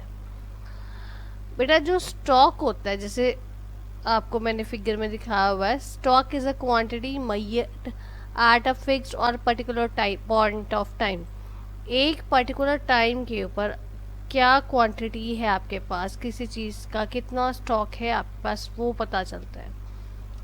जैसे फॉर एग्जांपल मैं आपको एग्जांपल देती हूँ। आपके पास आप ग्रॉसरी शॉप है, ग्रॉसरी शॉप में ऑन अ पर्टिकुलर डेट, कोई भी डेट हो सकती है 1 2 3 4 या 10 20 वट एवर, कोई भी एक पर्टिकुलर डेट ले लो मंथ की। उस डेट पे उस शॉपकीपर के पास कितना स्टॉक था राइस का, या कितना स्टॉक था फ्लोर का, तो वो कितनी क्वांटिटी उनके पास अवेलेबल थी उस पर्टिकुलर डेट पे। उस पर्टिकुलर डेट पे उनकी उस शॉपकीपर के पास जितना राइस की क्वांटिटी अवेलेबल होती है उसको हम बोलते हैं स्टॉक, कि उस चीज़ का उस दिन उतना स्टॉक था। राइट, मीन्स जो स्टॉक है एक पर्टिकुलर टाइम पीरियड के ऊपर होता है, टाइम डायमेंशनल होता है, कि ये पर्टिकुलर टाइम पीरियड आपको बताएगा स्टॉक के एक टाइम के ऊपर आपके पास कितना है। इट मीन्स कि ये कोई टाइम बाउंडेशन इसकी पर्टिकुलर टाइम की है, तो डायमेंशन टाइम की इसमें स्टॉक के बीच में नहीं होती। स्टॉक जो है टाइम डायमेंशनल नहीं है, ये सिर्फ एक पर्टिकुलर पॉइंट ऑफ टाइम पे बताता है। ऐसे ही मैं आपको एक और एग्जांपल देती हूँ। जैसे मान लो ए पर्सन के पास बैंक में कितना अमाउंट था as on 10th of May, like 10th May of May year 2021. So 10 मई 2021 को उनके अकाउंट में, एक के अकाउंट में कितना पैसा है, दैट इज अ स्टॉक। ठीक है, तो जो एक पर्टिकुलर टाइम पीरियड की आपको बताता है, कैपिटल बताता है या क्वांटिटी ऑफ मनी बताता है, उसको हम बोलते हैं स्टॉक वेरिएबल होता है। ठीक है, जो एक पर्टिकुलर टाइम के पे होगा। अब दूसरी बात आती है हमारी फ्लो की। फ्लो क्या होता है? Flow is a quantity measured over a specific period of time. Means ये थोड़ा बड़ा कॉन्सेप्ट आता है। वो कहता है उसमें हमने स्टॉक में सिर्फ एक पर्टिकुलर टाइम डेट पे हमने बोला, एक पर्टिकुलर टाइम पे की बात की है, पर फ्लो में स्पेसिफिक पीरियड ऑफ टाइम, थोड़ा लंबा टाइम हो जाता है। राइट, जैसे आप लगा लो कि आप कोई भी है, let a person a spending ₹50 every day in the market for his eatables, कुछ खाने के लिए वो हमें रोज मतलब एक पर्टिकुलर शॉप पे जाता है अपने खाने पीने के लिए, ₹50 वहाँ पे खर्चता है। ठीक है, तो वो वहाँ पे हमेशा रोज खर्च कर रहा है, डेली वो कर रहा है, तो वो जो है बेसिकली एक, या आपके पास एक इंटरेस्ट आ रहा है जो आपको आपके बैंक डिपॉजिट्स के ऊपर, आपके पास पर्टिकुलर डेट पे मतलब आप बैंक में डिपॉजिट्स हैं उनके ऊपर आपको फिक्स रेट ऑफ इंटरेस्ट आपका रिलेटेड भी 5% 6% कितना भी आ रहा है, तो वो जो होगा वो हमारा आएगा, वो सारा का सारा, उसको हम बोलते हैं फ्लो। तो जो फ्लो है इसमें वैल्यूज या क्वांटिटीज हम मेजर करते हैं पर यूनिट टाइम पे। राइट, जैसे लाइक इन एन आवर, घंटे में या एक दिन में या एक साल में या एक महीने में, उसमें हमने पर्टिकुलर एक टाइम पे ही हम देखते हैं, फिक्स टाइम पीरियड पे। और इसमें जो फ्लो में है हम वो ज़्यादा टाइम डायमेंशन होते हैं, जैसे पूरे 1 घंटे का टाइम दे दिया, 1 घंटे में उसने इतना लाइक उसने इतनी देर उसने इतना अमाउंट स्पेंड किया 1 घंटे में, या उसने एक दिन में इतना पैसा स्पेंड किया, एक महीने में उसको इतना इंटरेस्ट मिला, या उसको इतना डिविडेंड मिला, या उसको इतना एक साल में उसने इतना रेंट से लिया। सो that is your flow concept, जो आपकी पर टाइम के साथ चलता है फ्लो। ठीक है, जैसे कोई इनकम होगी, एक्सपेंडिचर होगी, प्रोडक्शन होगी, कंजम्पशन होगी, या इंटरेस्ट हो गया, ये सारी आपकी फ्लो वेरिएबल्स है। ठीक है बेटा, सो ये आपने एक चीज़ ध्यान रखनी है, जो स्टॉक है, स्टॉक जो है वो पर्टिकुलर एक टाइम पे, फिक्स टाइम पे, पर्टिकुलर पॉइंट ऑफ टाइम पे वो स्टॉक होता है, और जो फ्लो होता है वो during a period of time, means थोड़ा लंबा चलता है, स्पेसिफिक पीरियड ऑफ टाइम के लिए होता है। फ्लो लंबी क्वांटिटी के लिए होता है, और जो स्टॉक है आपका पर्टिकुलर टाइम पीरियड के लिए होता है। ठीक है, अब इसका देखो, अब हम डिफरेंस करते हैं स्टॉक एंड फ्लो का कि क्या डिफरेंस है। जो stock relates to particular point of time, अभी जैसे मैंने आपको समझाया कि जो स्टॉक है वो पर्टिकुलर टाइम के ऊपर चलता है, और जो फ्लो है वो पीरियड ऑफ टाइम के लिए चलता है, मीन्स वो स्पेसिफिक पीरियड ऑफ टाइम के लिए चलता है। वो लंबा कॉन्सेप्ट है। स्टॉक एक टाइम का, एक फिक्स टाइम पीरियड का कॉन्सेप्ट है। जो स्टॉक है वो टाइम डायमेंशनल नहीं है, क्योंकि वो पर्टिकुलर टाइम का बताता है, और जो फ्लो है वो टाइम डायमेंशनल है, क्योंकि वो थोड़ा लंबा चलता है। स्टॉक जो है इन्फ्लुएंस करता है, stock is influence on flow. जितना ज़्यादा आपके पास स्टॉक होगा उतना ज़्यादा आपका गुड्स एंड सर्विसेज का फ्लो उतना ज़्यादा होगा, ऑब्वियसली। अब जैसे मैंने आपको एग्जांपल दी थी, ग्रोसरी शॉप में आपके पास राइस, अगर राइस का स्टॉक ज़्यादा है शॉपकीपर के पास, तो उसके पास फ्लो भी ज़्यादा होगा, उसकी सेल उतनी ज़्यादा होगी। सेल ज़्यादा होगी तो वो उनकी परचेज भी ज़्यादा होगी, इससे फ्लो उनका जो स्टॉक होगा, तो स्टॉक का इन्फ्लुएंस जो है वो फ्लो के ऊपर होगा, इससे ज़्यादा उसका फ्लो होगा। अब जैसे स्टॉक का इन्फ्लुएंस फ्लो के ऊपर होता है, इन the same way flow influences the stock, means ये दोनों इंटर रिलेटेड है, स्टॉक एंड फ्लो। स्टॉक का इम्पैक्ट फ्लो के ऊपर जाता है, फ्लो का इम्पैक्ट स्टॉक के ऊपर जाता है। ये आपको क्वेश्चन में म्यूचुअल इंटरडिपेंडेंस के ऊपर आ सकता है, तो आपको उसको समझाना पड़ेगा कैसे वो इंटर रिलेट करते हैं, राइट। अब हम बात करते हैं कि फ्लो का कैसे इन्फ्लुएंस है स्टॉक के ऊपर। इसके जैसे मैंने एग्जांपल दिया, for example monthly increasing the supply of money leads to an increase in the quantity of money. Obviously अगर मान लो आपके पेरेंट्स की मंथली इनकम जो है वो बढ़ जाती है, फॉर एग्जांपल पहले 10,000 थी, अब 12,000 हो जाती है, तो जब उनके पास 10 से 12 होगी तो ऑब्वियसली क्वांटिटी ऑफ मनी भी तो उनके पास बढ़ी ना। पहले उनके पास 10,000 रुपये खर्च करने को होता था, अब उनके पास 12,000 हो गया। तो स्टॉक का इन्फ्लुएंस फ्लो के ऊपर होता है, और ऐसे फ्लो का इन्फ्लुएंस स्टॉक के ऊपर होता है, क्योंकि हर महीने जब आपके पास वो इनकम मंथली आपके पास आती रहेगी, सैलरी आपके पास मंथली आती रहेगी, तो इट इज़ अ फ्लो।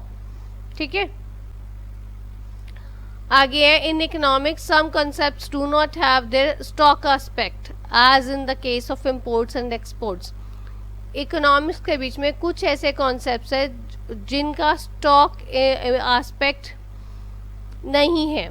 अब ये देखो, जैसे कितने हमारे इम्पोर्ट्स होंगे, कितने हमारे एक्सपोर्ट्स होंगे, वो हम पहले स्टॉक थोड़ा ना रखेंगे, वो तो डिपेंड पर करेगा ना आपके पास कितना का, आपके पास असाइनमेंट कितनी की आई है, आपके पास कितने का, आपके पास डील आपकी कितनी है, उसके अकॉर्डिंगली आप करोगे। तो कुछ चीज़ें पहले आप स्टॉक में थोड़ा ना रखोगे कि मैंने इतना सामान बाहर भेजना ही भेजना है, या इतना सामान बाहर से मंगवाना ही मंगवाना है। सो इकोनॉमिक्स में कुछ चीज़ें ऐसी होती हैं जिनका कोई स्टॉक एस्पेक्ट नहीं होता, पर इम्पोर्ट्स एंड एक्सपोर्ट्स का फ्लो कॉन्सेप्ट जो है, फ्लो एस्पेक्ट ज़रूर है, क्योंकि अगर आपके इम्पोर्ट एंड एक्सपोर्ट चलते रहेंगे, फ्लो इनका होता रहेगा, तो आपकी इकोनॉमी में भी अच्छा रहेगा, और आपकी जो आप इसमें प्रोडक्शन कैपेसिटी में भी प्रोडक्शन अच्छा रहेगा। ठीक है बेटा।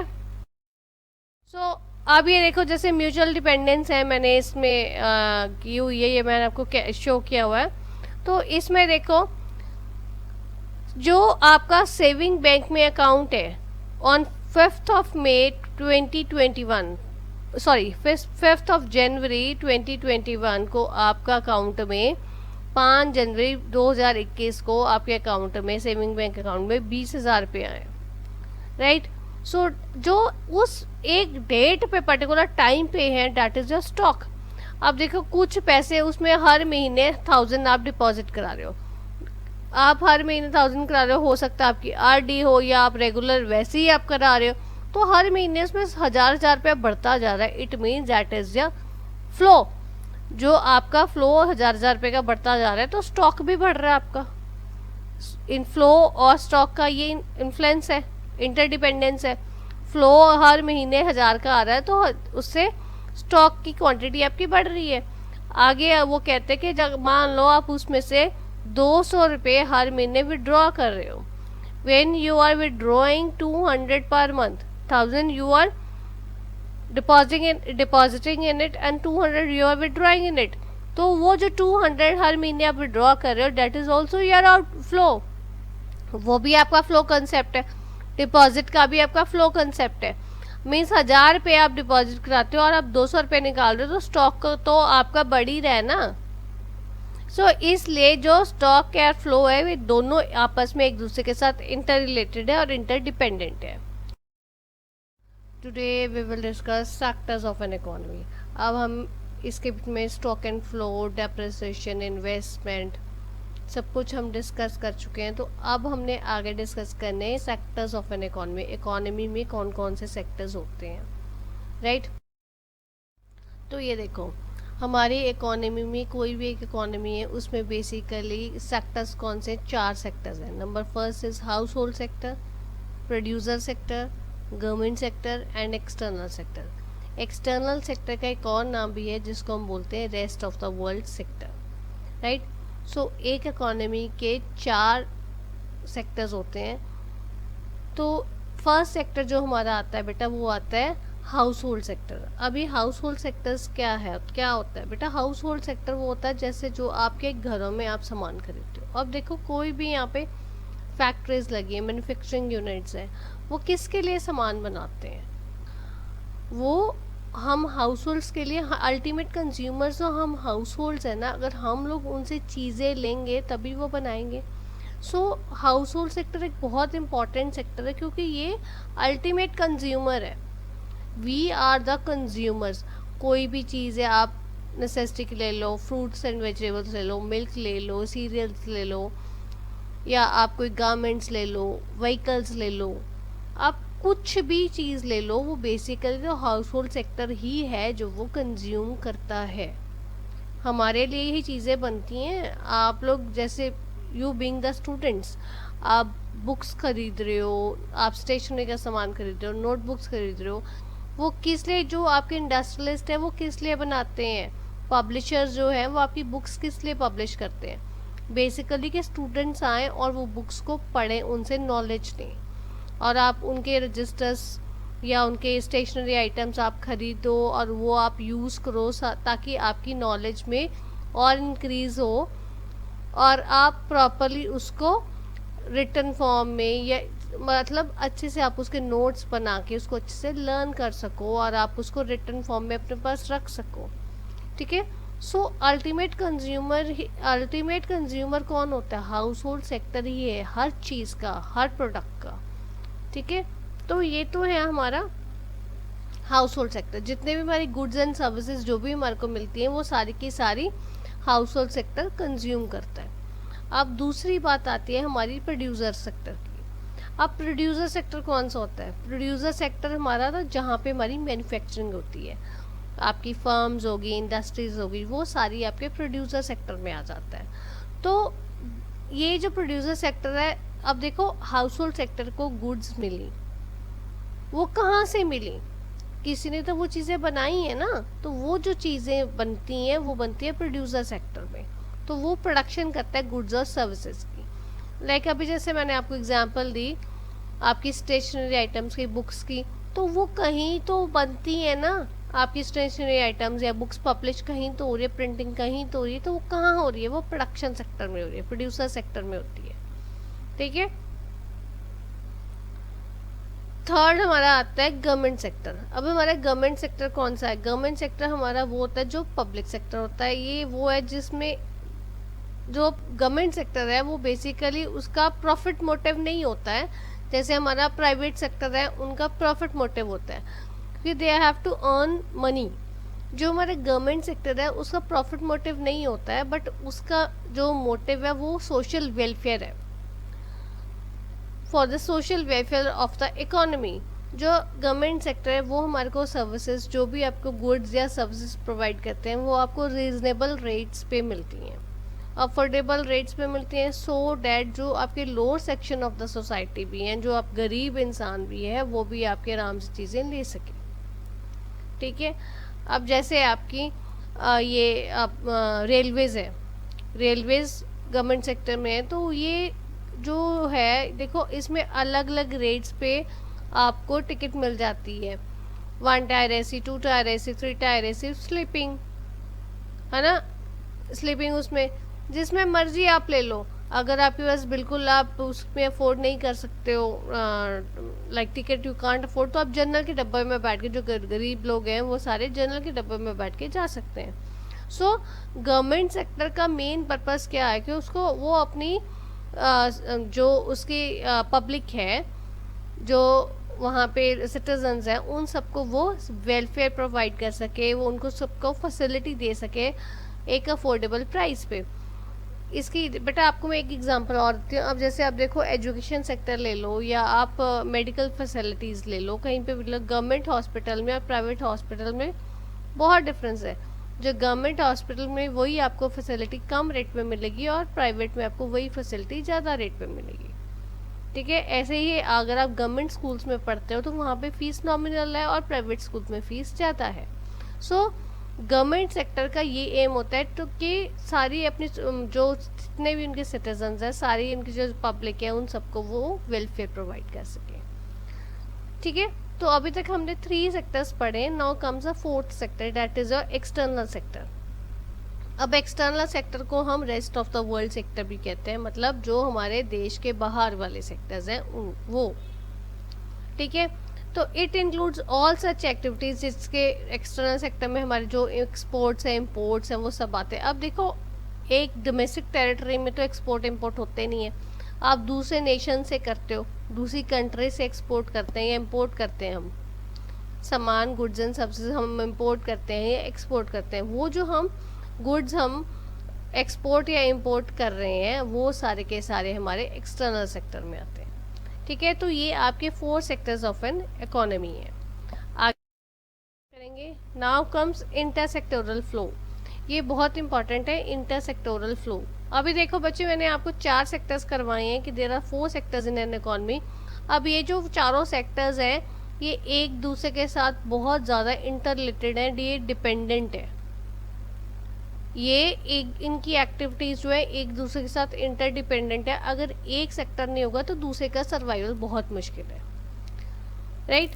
तो अब देखो, जैसे मैंने आपको एग्जांपल दी थी, जो आपकी बुक्स पब्लिश हो रही हैं, स्टेशनरी आइटम जो हाउस होल्ड सेक्टर कंज्यूम कर रहा है, उसका प्रोड्यूसर कौन है, वो कहाँ से आ रही है, वो प्रोड्यूसर सेक्टर से आ रही है। ऐसे ही है ना।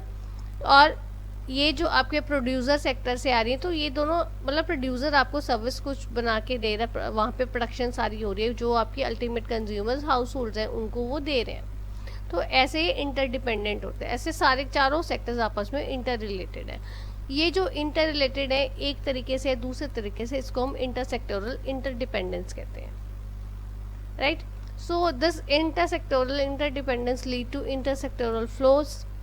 यहाँ पे इंटरसेक्टोरल फ्लो होते हैं, इसके कारण क्यों वो डिपेंड क्यों है एक दूसरे के ऊपर, क्योंकि कुछ ना कुछ तो चीज़ लेन देन होती होगी ना आपस में। इन दो चारों सेक्टर्स में आपस में एक कुछ ना कुछ लेना देना होता है, इसलिए इनमें इंटरसेक्टोरल फ्लो होता है। ये जो फ्लो है, ये आपकी गुड्स एंड सर्विसेज की फॉर्म में भी हो सकता है, या आपका मनी की फॉर्म में भी हो सकता है।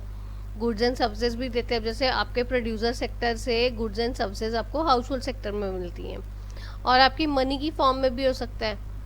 जब आप सामान खरीदते हो, गुड्स एंड सर्विसेज लेते हो, तो आप पेमेंट भी तो करते हो ना, मनी उनको देते हो। सो ये मनी की फॉर्म में भी हो सकता है।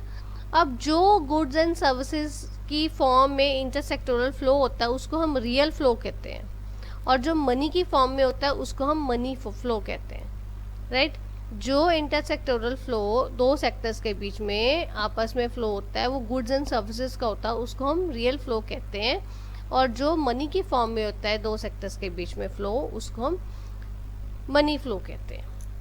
ठीक है, बट नाउ कम्स, ये आपको मैं रियल फ्लो और मनी फ्लो आपको समझाने लगी हूँ। ये देखो, मैंने रियल फ्लो और मनी फ्लो आपको समझाया 2 सेक्टर इकोनॉमी में।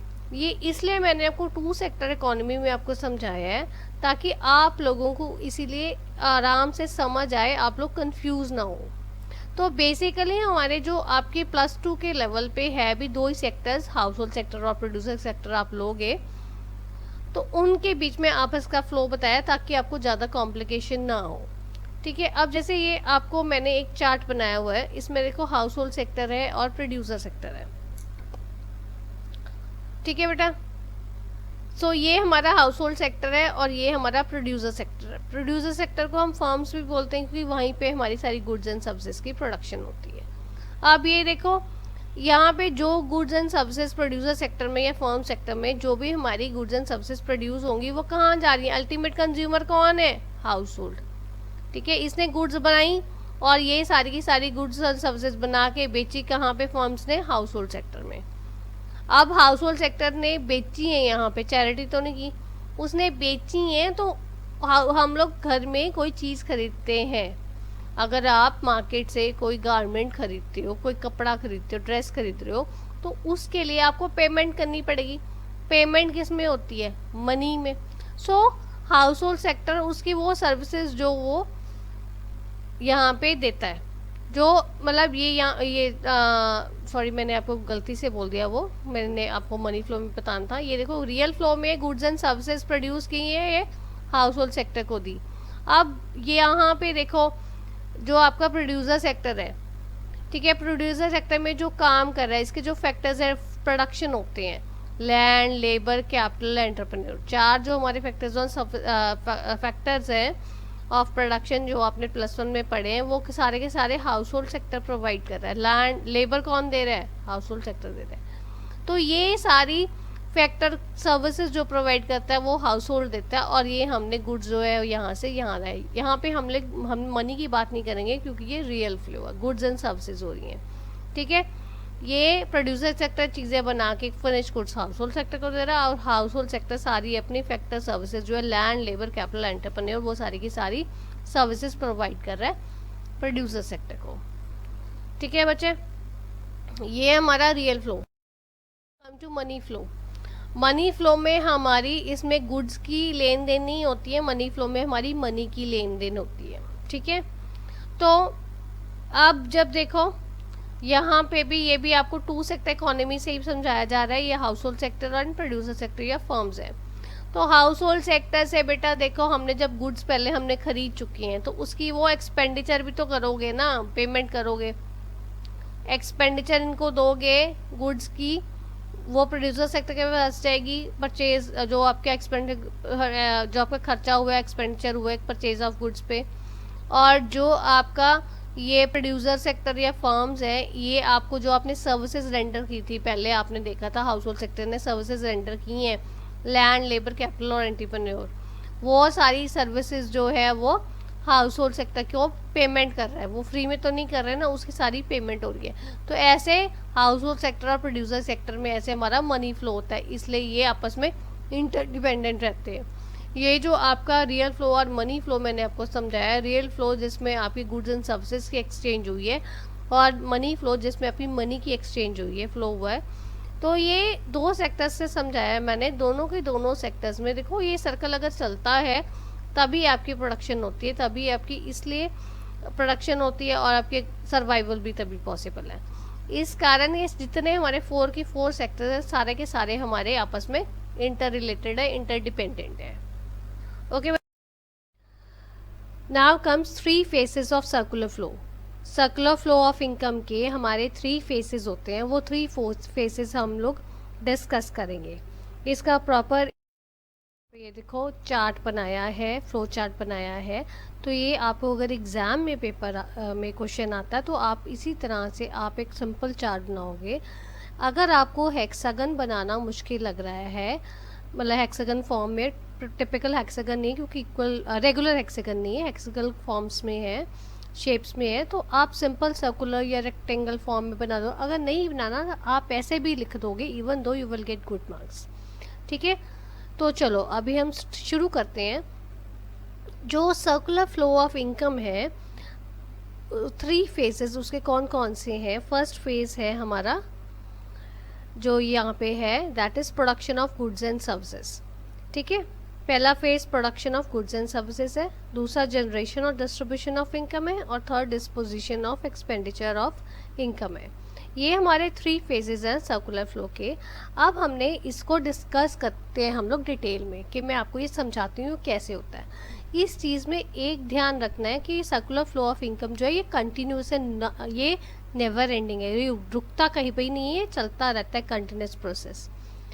अब ये देखो, जो हमारी प्रोडक्शन हो रही है गुड्स और सर्विसेज की, और जो हमारी इनकम जनरेशन हो रही है, और जैसे हमारी इनकम जो हमने कमाई है वो खर्च हो रही है, ये नेवर एंडिंग प्रोसेस है, ये गोल सबकी सब सर्कल ये चलता रहता है। आप अपने घरों में देखो, आपके फादर, आपके मदर, आपके वर्किंग है, तो वो इनकम लेके आते हैं घर में, मंथली सैलरी, और if they are businessman they even though कुछ न किसी फॉर्म में वो इनकम घर में ला रहे हैं। तो वो जो इनकम है आपके, वो घर में देखो आपके हाउस होल्ड कंजम्पशन में वो खर्चा भी होता है। सो ये पूरा प्रोसेस चलता रहता है। ठीक है, वो ख़त्म नहीं होता। वो जितनी पापा इनकम पैसे मनी लेके आते हैं घर में, वो हम आपके मंथ एंड तक वो ख़त्म हो जाती है, नेक्स्ट मंथ फिर पापा लेके आते हैं। सो ऐसे ही आपकी जो है फ्लो चलता रहता है। ये तो मैंने आपको छोटी सी एग्जांपल दी घर की। अब मैं आपको इकोनॉमी की बात कर रही हूँ, क्योंकि मैक्रो इकोनॉमिक्स लार्ज स्केल में हमने इकोनॉमी की बात करनी है। ठीक है, तो इसमें फर्स्ट स्टेज जो है, जो सर्कुलर फ्लो में आती है, वो फर्स्ट आती है हमारी production of goods and services. देखो, जो इंडस्ट्रीज हैं वहाँ पे गुड्स एंड सर्विसेज की प्रोडक्शन होती है, वो गुड्स और सर्विसेज हमारे लिए बनाते हैं, और उनकी अल्टीमेट कंज्यूमर्स कौन है, जो मैंने आपको पहले भी समझाया, ultimate consumers are the households. जो भी वो चीज़ बनाते हैं वो हाउस होल्ड्स के लिए बनाते हैं। जैसे मैंने आपको एग्जांपल दी थी स्टेशनरी की, रजिस्टर्स की। आपकी फैक्ट्रीज में बनते हैं रजिस्टर्स, प्रिंटिंग प्रेस वगैरह में आपकी बुक्स पब्लिश होती हैं, सब कुछ आपका बनता है। तो वो सारे उनके अल्टीमेट कंज्यूमर्स कौन है? We households. आप बच्चे बुक्स खरीदते हो, स्टेशनरी खरीदते हो, रजिस्टर खरीदते हो, तो अल्टीमेट कंज्यूमर्स कौन है? आप। सो ये जो हमारी प्रोडक्शन होती है गुड्स एंड सर्विसेज की, फर्स्ट स्टेजेस में ये आती है। इसमें देखो, जैसे मैंने आपको एक एग्जांपल देती हूँ। जैसे लगा लो, एक आप फर्नीचर की कोई शॉप हम ले लेते हैं, फर्नीचर बना रहे हैं, कोई कहीं पे फर्नीचर बन रहा है, लाइक आप एक बेड बना रहे हो, तो 5000 रुपीज़ की, फॉर एन एग्जांपल, कि 5000 रुपीज़ की वुड उसमें लगी है। तो आपका रॉ मटेरियल कितने का था? 5000 रुपीज़ का। बट आपने उसके ऊपर काम किया, उसको फिनिश किया, उसको शेप दी, तो वो आपकी वुड जो है वो बेड की फॉर्म में आ गई। प्रोसेसिंग की, काम किया, तो 5000 की। अब वो देखो, अब वो जो बेड है वो 5000 में तो नहीं आप बेचोगे ना। तो आप हम एग्जाम्पल ले लेते हैं कि वो मान लो 12000 रुपीज़ में बिका, तो 5000 की चीज़ की वैल्यू एडिशन करके वो 12000 की चीज़ में। तो पहले प्रोडक्शन स्टेज में क्या होता है कि वो हमारी चीज़ में हम कुछ प्रोडक्शन यूनिट्स में हमारी वो चीज़ों में कुछ वैल्यू एडिड होती है, और वो चीज़ की इनकम बढ़ जाती है, मॉनेटरी वैल्यू उसकी बढ़ जाती है, शेप आ जाती है, कुछ उसमें वैल्यू एडिशन हुई है। तो 5000 की चीज़ हमने 12000 में बना दी। ये हमारी production of goods and services का हुआ। उसके बाद में production of goods and services, जो आपने ये फर्स्ट स्टेज में हमने यहाँ पे production of goods and services बनाई है, यहाँ से गए यहाँ पे। ठीक है, सेकेंड स्टेज कौन से? जनरेशन और डिस्ट्रीब्यूशन ऑफ इनकम। अब इसमें हमारा क्या होता है, इस स्टेज में हमारा क्या है कि जो हमने चीज़ बनाई है उसकी हमने इनकम को जनरेट किया है, कुछ हमने इनकम की है। अब देखो, 5000 की चीज़ हमने 12000 में बेची है, तो हमने वो जो इनकम को डिस्ट्रीब्यूट करना है, जनरेट करना है। अब वो जो इनकम है, जो आपने 5000 की चीज़ 12000 में खरीदी है, बना दी, उसकी वैल्यू कर दी, बेची है, तो वो जो 5000 से 12000 की चीज़ बनाने में जो आपकी मेहनत लगी है, लेबर लगी है, टाइम लगे, एफर्ट लगे, वो सबकी कॉस्ट है वो 7000 रुपीज़, राइट। तो जो हमारे जितने फैक्टर्स ऑफ प्रोडक्शन हमारे यूज़ हुए उस चीज़ को 5000 को बनाने का 12000 में, ठीक है ना, वो चीज़ को वैल्यू ऐड करने में हमारे फैक्टर्स ऑफ प्रोडक्शन है ना, लैंड, लेबर, कैपिटल, एंटरप्रेन्योर, ये सारी चीज़ें हमारी यूज़ हुई हैं। तो वो सारी की सारी हमारे, अब उनको हमने फैक्टर सर्विसेज भी तो पे करनी है ना, तो हम किस फॉर्म में उनको फैक्टर सर्विसेज पे करते हैं? जैसे हमने लैंड है, लैंड के लिए हमने रेंट दिया, कैपिटल है, कैपिटल के लिए हमने इंटरेस्ट दिया, लेबर है, लेबर के लिए हमने वेजेस या सैलरीज पे की, और जो हमारी एंटरप्रेन्योरशिप है उसको हमने प्रॉफिट दिया। तो किसी ना किसी शेप में, किसी ना किसी फॉर्म में हम उनको उनकी सर्विसेज प्रोवाइड करते हैं, पे करते हैं। तो सेकेंड स्टेज जो है, जो हमने इनकम जनरेट किया उसको हमने डिस्ट्रीब्यूट किया डिफरेंट फैक्टर सर्विसेज पे। ठीक है, अब आता है हमारा थर्ड स्टेप। थर्ड फेज हमारा दो फेजेस हमने डिस्कस कर लिए कि जहाँ पे हमारी प्रोडक्शन ऑफ गुड्स हुई, और दूसरी हमारी जनरेशन और डिस्ट्रीब्यूशन ऑफ इनकम हुई। अब थर्ड हमारी आ रही है बात डिस्पोजिशन और एक्सपेंडिचर ऑफ इनकम। ठीक है, यहाँ पे पहली स्टेज में गुड्स बना लिए हमने, फैक्टर सर्विसेज को पे भी कर दिया। अब क्या है कि अब जब हाउस होल्ड के पास, अल्टीमेटली तो हाउस होल्ड के पास पैसे आए ना, वो जो आपने फैक्टर सर्विसेज पे किए हैं, अब भाई उनके पास जो पैसा आया है अब उन लोगों ने खर्च भी तो करना है, उन लोगों ने सामान भी तो खरीदना है। ठीक है ना, तो वो फाइनल गुड्स जो हमने ऊपर बनाए हैं पहले फेज में, वो उनके अल्टीमेट कंज्यूमर्स कौन है? We the households. तो हाउस होल्ड्स उसके ऊपर गुड्स एंड सर्विसेज खरीदते हैं, फाइनल गुड्स एंड सर्विसेज उसके ऊपर खर्चा करते हैं किस फॉर्म में? Consumption expenditure. और अब ये कल हाउस होल्ड्स तो नहीं खरीदते, आपके देखो आपके प्रोड्यूसिंग यूनिट्स भी खरीदते हैं, मींस इन्वेस्टमेंट एक्सपेंडिचर भी होता है। एक तो कंजम्पशन एक्सपेंडिचर हमने हाउस होल्डिंग कर दिया, दूसरा इन्वेस्टमेंट एक्सपेंडिचर है जो हमारा कौन करता है? जो हमारे प्रोड्यूसिंग यूनिट्स करते हैं, जो फिक्स्ड कैपिटल गुड्स खरीदते हैं फिक्स्ड एसेट्स की फॉर्म में, ताकि उनके आगे प्रोडक्शन के लिए हो। ठीक है, तो ये सर्कुलर फ्लो है production of goods and services, generation और distribution of income and disposition और एक्सपेंडिचर ऑफ इनकम। ये आपका कंटिन्यूस प्रोसेस है, नेवर एंडिंग है, ये रुकता नहीं है। ठीक है, तो ये है आपका सर्कुलर फ्लो। नाउ कम्स, अब मैं आपको यही चीज़ समझा रही हूँ, circular flow two sector economy में हमने इसमें ये एज्यूम करके चलना है कि हमारा कोई गवर्नमेंट सेक्टर नहीं है और हमारा कोई rest of the world sector नहीं है, means there are no import and exports and there is no government sector. तो आपके सिर्फ दो ही सेक्टर है, एक प्रोड्यूसर या फर्म सेक्टर है और दूसरा आपका हाउस होल्ड सेक्टर है। जैसे मैंने आपको पहले रियल फ्लो और मनी फ्लो वो मैंने आपको समझाया था अलग अलग, अब ये कंबाइंड है, इसमें आपकी दोनों गुड्स की भी गुड्स एंड सर्विसेज की मूवमेंट भी हो रही है और आपकी मनी की भी मूवमेंट हो रही है। अब ये देखो, जैसे ये है, पहले ये आपकी प्रोडक्शन सेक्टर है, प्रोडक्शन सेक्टर ने गुड्स बनाए हैं, गुड्स बना के उन्होंने किसको बेचे हैं? हाउस होल्ड सेक्टर को, राइट। ये प्रोड्यूसर सेक्टर ने सेल किए goods and services house hold sector को, इसके बदले हाउस होल्ड सेक्टर ने इनको क्या दिया? सेल की, जो इन्होंने सेल के इसकी उन्होंने हाउस होल्ड सेक्टर ने expenditure of goods and services किया, राइट। ये पूरे मतलब जो हमारी रियल फ्लो है गुड्स एंड सर्विसेज फॉर्म में वो ऊपर डिस्कस की है, और जो मैंने आपको नीचे आपको मनी फ्लो डिस्कस किया है। पहले sale of goods and services हुई, प्रोड्यूसर सेक्टर ने हाउस होल्ड सेक्टर को दी और हाउस होल्ड सेक्टर ने वापस एक्सपेंडिचर किया, मीन्स पैसा उनको दिया। अब क्या है, जो हाउस होल्ड सेक्टर है उसने फैक्टर सर्विसेज दी, प्रोवाइड की, और प्रोड्यूसर सेक्टर ने पेमेंट की फैक्टर सर्विसेज की। सो ये आपका मनी फ्लो हुआ। ये आपको दोनों मैंने कंबाइंड बताए हैं, जो आपका रियल फ्लो और मनी फ्लो कैसे कंबाइंड एक सर्कुलर फ्लो में आपको दिखाया गया है टू सेक्टर इकोनॉमी में।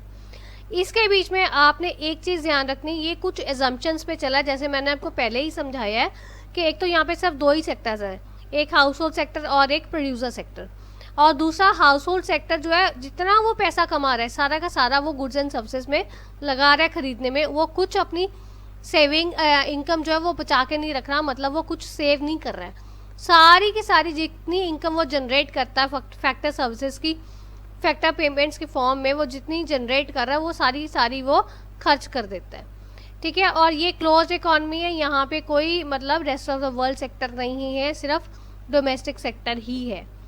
एंड द लास्ट कम से गवर्नमेंट नहीं है, गवर्नमेंट डोमेस्टिक इकोनॉमी में एक डोमेस्टिक इकोनॉमी में सिर्फ दो सेक्टर्स हैं, producer sector and your house hold sector, government sector नहीं है, इसमें हमारा rest of the world sector है। ठीक है, तो ये चीज़ें कुछ हैं हमारी। इम्पॉर्टेंट चीज़ जो आपको समझाने वाली है वो आता है सर्कुलर फ्लो मॉडल का सिग्निफिकेंस क्या है। जो सर्कुलर फ्लो मॉडल है उसको हम सर्कुलर फ्लो ऑफ इनकम भी कहते हैं। मींस अगर आपको सर्कुलर फ्लो मॉडल आ जाता है इसका नाम, या सर्कुलर फ्लो इनकम है, तो आपने ये ध्यान रखना है कि एक ही चीज़ है, कोई नई चीज़ नहीं डाल दी है पेपर में। ठीक है, इसके सिग्निफिकेंस मेनली दो ही हैं। एक तो जो आपका सर्कुलर फ्लो मॉडल से आपकी नेशनल इनकम के एस्टिमेशन में बहुत ज़्यादा इंपॉर्टेंस है, वो इजीली हम एस्टिमेट कर पाते हैं नेशनल इनकम, क्योंकि नेशनल इनकम बेसिकली जो हम फैक्टर सर्विसेज की इनकम जो हम जनरेट करते हैं रेंट में, प्रॉफिट में, वेजेस में, इंटरेस्ट में, जो प्रोड्यूसर जो है हाउस होल्ड को दे रहा है उनकी सर्विसेज की रिटर्न में, वो सारी इंक्लूड होती हैं। तो ये नेशनल इनकम एस्टिमेट करने में हेल्प करता है। और दूसरा है कि हमारे को एक कैसे आपके different sectors of the economy एक दूसरे के ऊपर डिपेंड है, वो सारी इंटरडिपेंडेंस हमें पता चलती है। Means how producer sector is depending on the firm sector, household sector, and how household sector is depending upon the producers production sector और ये firm sector। तो कैसे इनकी इंटरडिपेंडेंस है, ये सारी चीज़ें हमारे को सर्कुलर फ्लो मॉडल के थ्रू पता चलती है। ठीक है बेटा, so this is all about today's video. If you find any difficulty, you are most welcome to give your feedback in the comment box. And if you like this video, do like and share it with your friends. Thanks for watching.